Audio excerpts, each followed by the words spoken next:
Candidates meet the citizens. ನಾಗರಿಕರೊಂದಿಗೆ ಅಭ್ಯರ್ಥಿಗಳ ಸಂವಾದಕ್ಕೆ ನಿಮ್ಮೆಲ್ಲರಿಗೂ ಸ್ವಾಗತ. ಈ ದಿನ ನಾವು ಬೆಂಗಳೂರು ಉತ್ತರ ಲೋಕಸಭಾ ಚುನಾವಣಾ ಕ್ಷೇತ್ರದ ಅಭ್ಯರ್ಥಿಗಳೊಂದಿಗೆ ಚರ್ಚೆ ನಡೆಸಲಿದ್ದೇವೆ. Greetings from Bangalore Political Action Committee. BPAC strongly believes in the need for enabling all voters to be able to make an informed choice on who should represent them in all levels of elections in India.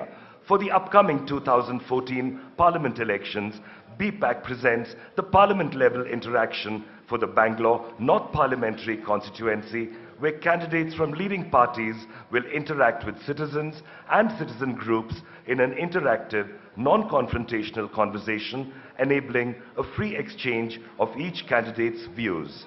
The Bangalore Political Action Committee presents Candidates Meet the Citizens, Bangalore North Parliamentary constituency. We welcome the participating candidates, Mr. Abdul Azim of JDS, Professor Babu Matthews. Thank you, Mr. Abdul Azim. Next, Mr. Professor Babu Matthew, AAP. Mr. C. Narayan Swamy, INC. And we expect Mr. D.V. Sadananda Gowda, BJP, to be joining us shortly. ಇವಾಗ ಹರೀಶ್ ನರಸಪ್ಪ ಅವರು ಎಲ್ಲರಿಗೂ ಸ್ವಾಗತ ಕೋರಲಿದ್ದಾರೆ. ನಮಸ್ಕಾರ. ಎಲ್ಲರಿಗೂ ಬಿಪ್ಯಾಕ್ನ ಬೆಂಗಳೂರು ಉತ್ತರ ಲೋಕಸಭಾ ಕ್ಷೇತ್ರದ ಅಭ್ಯರ್ಥಿಗಳು ಹಾಗೂ ನಾಗರಿಕರ ಸಂವಾದಕ್ಕೆ ಸುಸ್ವಾಗತ. ಮೊದಲು ನಾನು ನಮ್ಮ ಅಭ್ಯರ್ಥಿಗಳನ್ನ ಸ್ವಾಗತ ಮಾಡಲು ಬಯಸ್ತೇನೆ. ಆಗಲೇ ಪ್ರಸಾದ್ ಅವರು ಒಂದ್ಸರಿ ಅವ್ರನ್ನೆಲ್ಲ ಪರಿಚಯ ಮಾಡಿಕೊಟ್ಟಿದ್ದಾರೆ. ಚುನಾವಣೆಗಿನ್ನ ಜಾಸ್ತಿ ಸಮಯ ಇಲ್ಲ, ಆದರೂ ಕೂಡ ಅಭ್ಯರ್ಥಿಗಳು ಸಮಯ ಮಾಡಿಕೊಂಡು ಈ ಸಂವಾದಕ್ಕೆ ಬಂದಿರುವುದು ಅವರು ಈ ಸಂವಾದದ ಮೇಲೆ ಮತ್ತು ನಾಗರಿಕರ ಮೇಲೆ ಇಟ್ಟಿರುವ ಸೀರಿಯಸ್ ಅಥವಾ ಎಲೆಕ್ಷನ್ ಮೇಲೆ ಇಟ್ಟಿರುವ ಸೀರಿಯಸ್ನೆಸ್ನ ತೋರಿಸುತ್ತೆ. ಆದರೆ ನಮ್ಮ ಅಭಿಪ್ರಾಯ ಏನು ಅಂದ್ರೆ, ಈ ಸಂವಾದವನ್ನ ಬರೀ ಚುನಾವಣೆಯ ಸಮಯದಲ್ಲದೆ ಚುನಾವಣೆ ಆದ ನಂತರವೂ ನಾಗರಿಕರು ಮತ್ತು ಯಾರು MP ಆಗ್ತಾರೋ ಅವರ ನಡುವೆ ಸಂವಾದವನ್ನ ಮುಂದುವರಿಸಬೇಕು ಅಂತ ಬಿಪ್ಯಾಕ್ನ ಒಂದು ಉದ್ದೇಶ ಇದೆ. ಸೊ ಎಲ್ಲ ಅಭ್ಯರ್ಥಿಗಳಿಗೂ ನಾನು ಬಿಪ್ಯಾಕ್ನ ಪರವಾಗಿ ಸ್ವಾಗತ ಕೋರಲು ಬಯಸ್ತೇನೆ. ಮತ್ತೆ ಮಾಧ್ಯಮ ಮಿತ್ರರಿಗೂ ಹಾಗೂ ಬಂದಿರುವ ಎಲ್ಲ ನಾಗರಿಕರಿಗೂ ಕೂಡ ಸ್ವಾಗತ ಕೋರಲು ಬಯಸ್ತೇನೆ. ನಮಸ್ಕಾರ. ಇದು ಬಿಪ್ಯಾಕ್ದು ಮೂರನೆಯ ಮತ್ತು ಕೊನೆಯದು ಕಾರ್ಯಕ್ರಮ ಕ್ಯಾಂಡಿಡೇಟ್ಸ್ ಮೀಟ್ ಸಿಟಿಸನ್ಸ್ ಪ್ರೋಗ್ರಾಮ್ನಲ್ಲಿ ನಿಮ್ಮೆಲ್ಲರಿಗೂ ನಾನು ಸುಸ್ವಾಗತ ಮಾಡ್ತಾ ಇದ್ದೀನಿ. This program is a very important format where BPAC has basically introduced the concept for all citizens to get to know their candidates who are contesting these elections. BPAC has catalyzed a very, very important initiative which is about citizens engaging with the political system to understand what is required of the political system to deliver better governance. That is what our main aim is. Today we are going to be involved in a very important electoral process. On the 17th of April, Bangalore and Karnataka will vote for the Lok Sabha elections.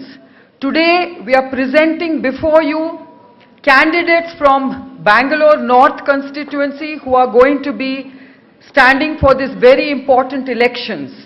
And we request all citizens to please use this opportunity to listen to your candidates who will share their ideas about what they plan to do for you, for the country, how they will raise issues in Parliament, how they will be accessible and engage with citizens, how they will hold themselves accountable.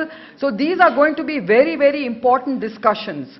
So may I request every one of you to please give an opportunity to all the candidates to share their views and ideas and allow them to speak and in any language of their choice they will speak in Kannada and and English and any other language that they are comfortable in, but this is for the citizens. So kindly, please give us an opportunity. BPAC has really made great efforts, taken great efforts to bring these debates to you, and we hope that this will become a norm in the future, because I think every citizen needs to meet with their candidates and understand what they plan to do for their constituencies. So with those few words, I would welcome you once again and look forward to these deliberations along with all of you. Thank you very much. Our moderator for this evening, Mr. K. Jairaj, Bartira, please.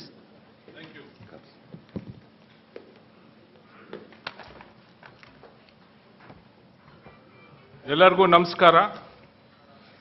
ನಾವು ಇವತ್ತು Bengaluru north parliamentary constituency ಈ ಒಂದು ಸಂವಾದಕ್ಕೆ ಸೇರಿದ್ದೀವಿ. ಈಗಾಗಲೇ Bengaluru political action committee ಅಂದರೆ ಬೆಂಗಳೂರು ರಾಜಕೀಯ ಕ್ರಿಯಾ ಸಮಿತಿಯಿಂದ ನಾವು ಈ ಥರ ಸಂವಾದ ಸೌತಲ್ಲಿ ಮತ್ತು ಸೆಂಟ್ರಲಲ್ಲಿ ನಡೆಸಿ ಇದು 3ನೇ ಸಂವಾದ ಮಾಡ್ತಾ ಇದ್ದೀವಿ. BPAC ವತಿಯಿಂದ, BCLIP ವತಿಯಿಂದ ವೈಯಕ್ತಿಕವಾಗಿ ಎಲ್ಲ ನಮ್ಮ ಗೌರವಾನ್ವಿತ ಅಭ್ಯರ್ಥಿಗಳಿಗೆ ನಾನು ಸಂತೋಷದಿಂದ ಬರಮಾಡಿಸ್ತೀನಿ. ದಯವಿಟ್ಟು ತಾವು ಚಪ್ಪಾಳೆ ತಟ್ಟಬೇಕು.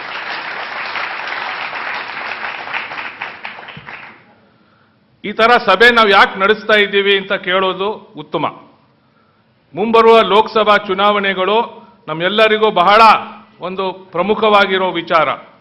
ಯಾಕಂದ್ರೆ ನಾವು ಆಯ್ಕೆ ಮಾಡೋ ಅಭ್ಯರ್ಥಿಗಳು ನಮ್ಮ ಪರವಾಗಿ ಲೋಕಸಭಾದಲ್ಲಿ ಮಾತಾಡಬೇಕು, ನಮ್ಮ ಸಮಸ್ಯೆಗಳನ್ನ ಅವರು ಈಡೇರಿಸಬೇಕು, ಮತ್ತೆ ಏನು ನಿಮ್ಮ ಅನಿಸಿಕೆಗಳಿದೆಯೋ ಅದನ್ನ ರಾಷ್ಟ್ರಕ್ಕೆ, ರಾಜ್ಯಕ್ಕೆ ಮುಟ್ಟಿಸಬೇಕು. ಅದು ಈ ಎಲೆಕ್ಷನಿನ ಬಹಳ ದೊಡ್ಡ ಜವಾಬ್ದಾರಿ. ಹಾಗಿರ್ಬೇಕಾದ್ರೆ ಎಂಥ ಅಭ್ಯರ್ಥಿಗಳು ನಿಂತಿದ್ದಾರೆ, ಯಾಕಾಗಿ ನಿಂತಿದ್ದಾರೆ, ಯಾವ ಥರ ಸಮಸ್ಯೆಗಳನ್ನ ಅವರು ಅವಲಂಬಿಸಿದ್ದಾರೆ, ಹೇಗೆ ಅದನ್ನ ತಮ್ಮ ಪರವಾಗಿ ಪ್ರತಿನಿಧಿಸ್ತಾರೆ, ಈ ವಿಚಾರಗಳನ್ನ ತಿಳ್ಕೊಳ್ಳಕ್ಕೆ ನಾವು ಈ ಸಂವಾದ ನಡೆಸಿದ್ದೀವಿ. ಈ ಸಂವಾದ ಏನು ಅಂತ ಬಹಳ ಸ್ಪಷ್ಟವಾಗಿ ಹೇಳ್ತಿದ್ದೀನಿ. ಇದು ಸ್ಪರ್ಧೆ ಇಲ್ಲ. This is not A debate. ಇಲ್ಲಿ ಯಾರು ಗೆಲ್ಲೋರಿಲ್ಲ, ಸೋಲೋರಿಲ್ಲ. ಇದು ಬಹಳ ಜವಾಬ್ದಾರಿಯಿಂದ, ಬಹಳ ಒಂದು ಗಂಭೀರವಾಗಿ ನಾವು ನಮ್ಮ ಮಾನ್ಯ ಅಭ್ಯರ್ಥಿಗಳ ಒಂದು ಅನಿಸಿಕೆಗಳನ್ನ ಕೇಳಬೇಕು.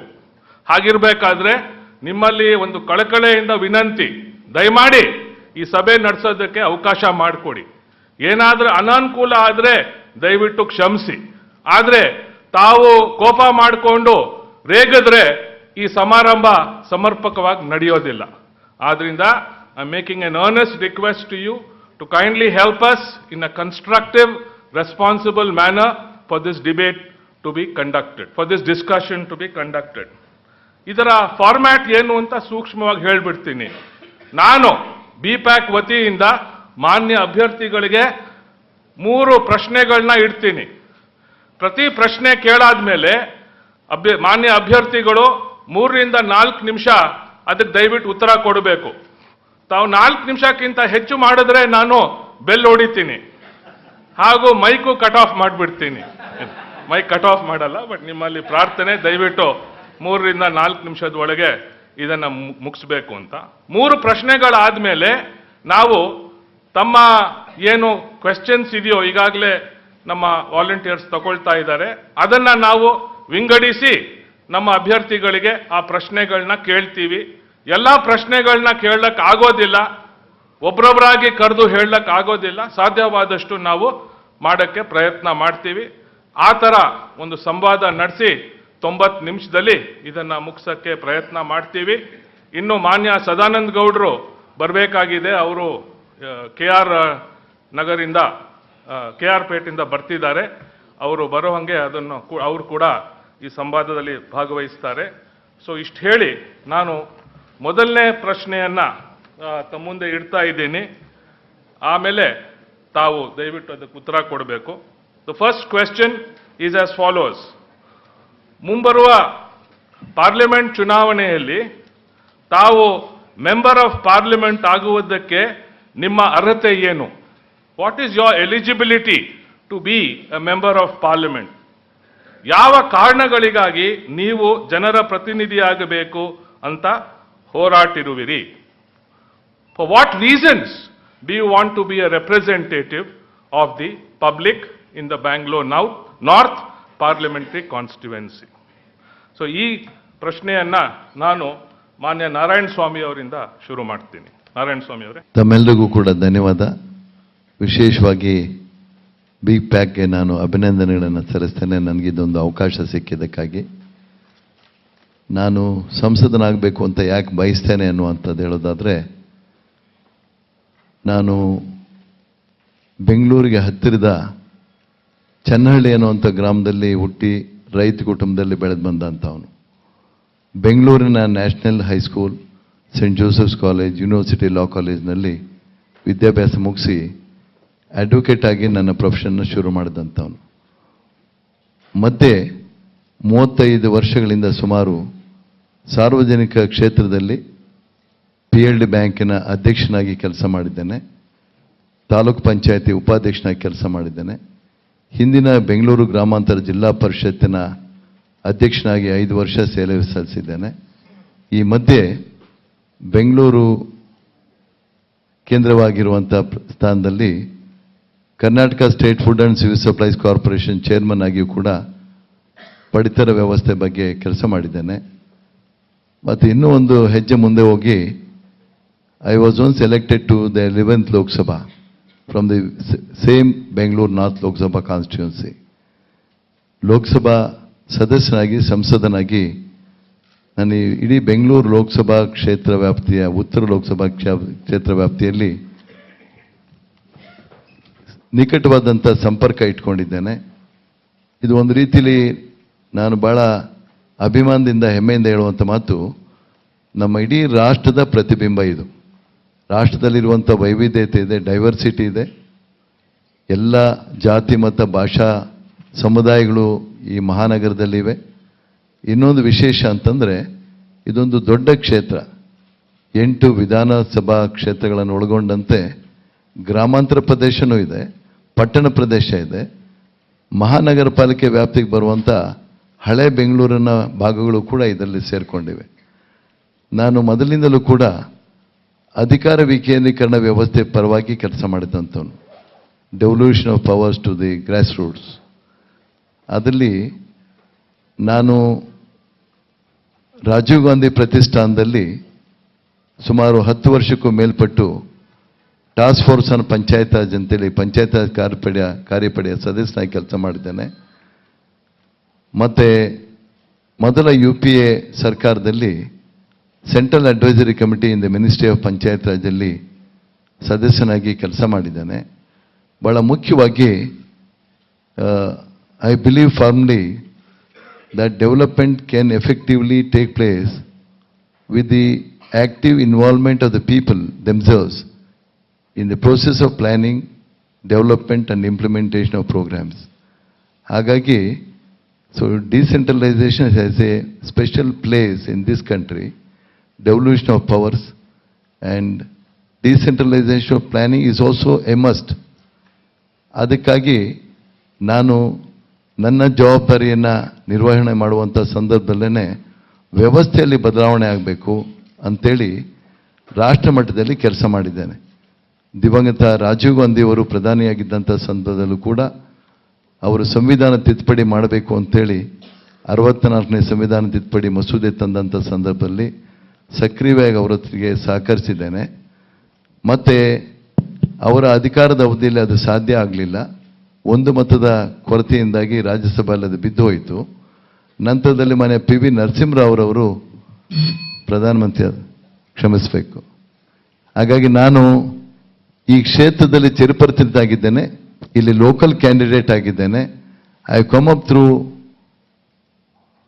Various organizations from the grassroot to the Lok Sabha level. I have discharge my duties with honesty, integrity, without giving room for any scandals or corruption-related allegations. So I feel, being a Bangalorean from 1961 here, I have been living in this city, in this very constituency. I live near Sanjay Nagar in Bangalore, Hebbal Assembly Constituency. I feel I am a part of this great city and I have a great role to play. With my little experience as a former member of Lok Sabha, I can discharge my responsibility better with the cooperation of the citizens here. Thank you. ಸ್ನೇಹಿತರೆ, ನಾನು ನನ್ನ ವಿದ್ಯಾಭ್ಯಾಸ ಎಲ್ಲ ಮೈಸೂರಲ್ಲಿ ಮಾಡಿದ್ದು. LLB ತನಕ Sharada Vilas law college ಮೈಸೂರಲ್ಲಿ ಓದಿದ್ದೆ. ನಾನು ಬೆಂಗಳೂರಿನಲ್ಲಿ LLM ಮಾಡಿದೆ. LLMಲ್ಲಿ ನನ್ನ ಸಬ್ಜೆಕ್ಟ್ಸ್ ಲೇಬರ್ ಲಾ ಮತ್ತು ಅಡ್ಮಿನಿಸ್ಟ್ರೇಟಿವ್ ಲಾ. ಈ ಎರಡು ಸಬ್ಜೆಕ್ಟ್ಸಲ್ಲೂ ಸಹ ನಾನು ಗೋಲ್ಡ್ ಮೆಡಲ್ ತಗೊಂಡಿದ್ದೀನಿ. ಅದಾದ ನಂತರ master of philosophy national law ಸ್ಕೂಲಿಂದ ಮಾಡಿದೆ. ನನ್ನ ಜೀವನದ ಅನುಭವದಲ್ಲಿ ಬಹಳ ವಿಶೇಷವಾಗಿ ನಾನು ಹೇಳಬೇಕಾಗಿರೋದು, ಸಾಮಾಜಿಕ ನ್ಯಾಯಕ್ಕಾಗಿ ಇಡೀ ಜೀವನದಲ್ಲಿ ಹೋರಾಟ ಮಾಡ್ಕೊಂಡು ಬಂದವನು. ಲಾ ಯೂನಿವರ್ಸಿಟಿಯಲ್ಲಿ ಪ್ರೊಫೆಸರ್ ಆಗಿದ್ದೆ, ಚೇರ್ ಪ್ರೊಫೆಸರ್ ಆಗಿದ್ದೆ ಹಾಗೂ ರಿಜಿಸ್ಟ್ರಾರ್ ಆಗಿದ್ದೆ. ತಮಗೆ ಗೊತ್ತಿರ್ಬೋದು, ನ್ಯಾಷನಲ್ ಲಾ ಸ್ಕೂಲ್ ಒಂದು ಹೊಸ ಎಕ್ಸ್ಪೆರಿಮೆಂಟ್ ಆಗಿತ್ತು. ಭಾರತ ದೇಶದಲ್ಲಿ ಬೇರೆ ಆ ರೀತಿಯಾದ ಯೂನಿವರ್ಸಿಟಿ ಇರಲಿಲ್ಲ. ನಾವು 6 ಜನ ಸೇರಿ, ಫ್ಯಾಕಲ್ಟಿ ಮೆಂಬರ್ಸ್ ಸೇರಿ ಆ ಯೂನಿವರ್ಸಿಟಿಯನ್ನು ಸ್ಥಾಪನೆ ಮಾಡಿದ್ದು. ಅಲ್ಲಿ ನಾನು ಹೇಳ್ತಿದ್ದ ಪಾಠಗಳು ಅತಿ ವಿಶೇಷವಾಗಿ ಲಾ, ಪಾವರ್ಟಿ ಆ್ಯಂಡ್ ಡೆವಲಪ್ಮೆಂಟ್ ಎಂಬ ಸಬ್ಜೆಕ್ಟ್ ಬಗ್ಗೆ ಮತ್ತು ಲೇಬರ್ ಲಾ ಬಗ್ಗೆ ಮತ್ತು ಅಡ್ವಾನ್ಸ್ಡ್ ಜ್ಯೂರಿಸ್ಪ್ರೂಡೆನ್ಸ್ ಅನ್ನು ಸಹ ನಾನು ಓದಿಸ್ಕೊಂಬರ್ತಿದ್ದೀನಿ. ಹಾಗೆ ಹ್ಯೂಮನ್ ರೈಟ್ಸಲ್ಲೂ ನನಗೆ ಭಾಳ ಇಂಟ್ರೆಸ್ಟ್ ಇದೆ. ಇದನ್ನು ಹೇಳಲಿಕ್ಕೆ ಕಾರಣ, ನನ್ನ ಮುಂದಿನ ಜವಾಬ್ದಾರಿಗಳು ಏನಿರುತ್ತೋ, ನಾನು ಪಾರ್ಲಿಮೆಂಟಿಗೆ ಚುನಾಯಿತನಾಗಿ ಹೋದರೆ ಅದಕ್ಕೂ ನನ್ನ ಸಬ್ಜೆಕ್ಟ್ಸ್ಗೂ ಬಹಳ ನಿಕಟವಾದ ಸಂಬಂಧ ಉಂಟು. ನಾನು ಇಂಟೆಲೆಕ್ಚುಲಿ ಏನೆಲ್ಲ ಮಾಡ್ತಿದ್ನೋ ಅದಕ್ಕೂ ಪಾರ್ಲಿಮೆಂಟಲ್ಲಿ ಮಾಡ್ಬೋದಾಗಿರೋ ಕೆಲಸಕ್ಕೂ ನಿಕಟವಾದ ಸಂಬಂಧ ಇದೆ ಅಂತ ನನ್ನ ನಂಬಿಕೆ. ಅದಕ್ಕಿಂತ ವಿಶೇಷವಾಗಿ ನಮ್ಮ ಸಂವಿಧಾನದಲ್ಲಿ ಬಹಳ ವಿಶ್ವಾಸ ಇರೋ ಒಬ್ಬ ವ್ಯಕ್ತಿ ನಾನು. ಬಹುಶಃ ನಮ್ಮ ಸ್ವಾತಂತ್ರ್ಯ ಹೋರಾಟ ಇಲ್ಲದೆ ಇದ್ದರೆ ಅಂಥ ಒಂದು ಸಂವಿಧಾನ ಈ ದೇಶದಲ್ಲಿ ಬರೆಯೋಕ್ಕಾಗ್ತಿರಲಿಲ್ಲ. ಆದರೆ ನನಗೀಗ ಭಯ ಆಗ್ತಿರೋದು, ಈ ಸಂವಿಧಾನ ನಿಲ್ಲುತ್ತಾ ಅಂತ. ನನ್ನ ಅಭಿಪ್ರಾಯದಲ್ಲಿ ಪ್ರಜಾಪ್ರಭುತ್ವ ಅಪಾಯದಲ್ಲಿದೆ. ಆ ಅಪಾಯ ಶುರುವಾಗೋದು ಪಾರ್ಲಿಮೆಂಟಿಂದಲೇ. ಅದು ಹೇಳೋಕ್ಕೆ ಕಾರಣ ಏನಂತ ಹೇಳಿದರೆ, ಈಗ ಪಾರ್ಲಿಮೆಂಟಲ್ಲಿರೋ ಜನ ಮೈಕ್ ಎಸೆಯೋದ್ರಲ್ಲಿ ಎಕ್ಸ್ಪರ್ಟ್ಸು, ಸ್ಪೀಕರ್ ಹತ್ರ ಹೋಗಿ ಪೇಪರ್ ಕಿತ್ಕೊಳ್ಳೋಕ್ಕೆ ಎಕ್ಸ್ಪರ್ಟ್ಸು, ಗುಂಡಾಗಿರಿ ಮಾಡೋಕ್ಕೆ ಎಕ್ಸ್ಪರ್ಟ್ಸು. ಸೊ ಅಂಥ ಒಂದು ಪಾರ್ಲಿಮೆಂಟಿನ ಜೀವಚರಿತ್ರೆ ನಮ್ಮ ಬದಲಾವಣೆ ಮಾಡಬೇಕು. ನಾನು ಎಲೆಕ್ಟ್ ಆಗಿ ಬಂದರೆ ತಮಗೆಲ್ಲರಿಗೂ ಹೇಳ್ತೀನಿ, ಮತ್ತೊಂದು ಅಫಿಡವಿಟನ್ನು ನಾವು ಸರ್ಕ್ಯುಲೇಟ್ ಮಾಡ್ತಿದ್ದೀವಿ. I will never jump into the well of Parliament. I will follow parliamentary procedures in order to strengthen democracy in India. Parliament ಮಾತ್ರ ಅಲ್ಲ ಈಗ ಅಪಾಯದಲ್ಲಿರೋದು. ಭ್ರಷ್ಟಾಚಾರದ ದೃಷ್ಟಿಯಿಂದ ನೋಡಿದರೆ ಸುಪ್ರೀಂ ಕೋರ್ಟಲ್ಲೂ ಭ್ರಷ್ಟಾಚಾರ ಪ್ರಾರಂಭ ಆಗಿದೆ. 6 ಜನ ಜಡ್ಜಸ್ನ ಹೆಸರನ್ನು ಜುಡಿಷಿಯಲ್ ಅಕೌಂಟಬಿಲಿಟಿ ಚಳುವಳಿಯಿಂದ ನಾವು ಜನರ ಮುಂದೆ ತಂದಿದ್ದೇವೆ. ಆ ದ್ವಾರದಿಂದ ನಾನು ಆಮ್ ಆದ್ಮಿ ಪಕ್ಷದ ಒಬ್ಬ ಅಭ್ಯರ್ಥಿ ಆಗಿರೋದು. ಪ್ರಶಾಂತ್ ಭೂಷಣ್ ಅವರ ಜೊತೆ ಆ ಒಂದು ಹೋರಾಟದಲ್ಲಿ ನಾನು ಬಹಳ ನಿಕಟವಾಗಿ ಸಂಬಂಧಿಸಿದ್ದೇವೆ, ಪಾರ್ಟಿಸಿಪೇಟ್ ಮಾಡಿದ್ದೀನಿ. ಅದರಲ್ಲಿ ನಾನು ಕಂಡು ಬರ್ತಿರೋದು ಏನಂತ ಹೇಳಿದರೆ, our democracy is really in grave danger. It's not only the executive, not only the legislature, but even the judiciary. ಆದ್ದರಿಂದ ಅದನ್ನು ಸ್ವಚ್ಛ ಮಾಡಬೇಕಾದ್ರೆ ಒಂದು ಹೊಸ ರೀತಿಯಲ್ಲಿ ನಾವು ಹೋರಾಟ ಮಾಡಬೇಕಾಗುತ್ತೆ. ಆ ಹೋರಾಟ ಈ ಚುನಾವಣೆ ಹೋರಾಟದಿಂದಲೇ ಪ್ರಾರಂಭ ಆಗಬೇಕು.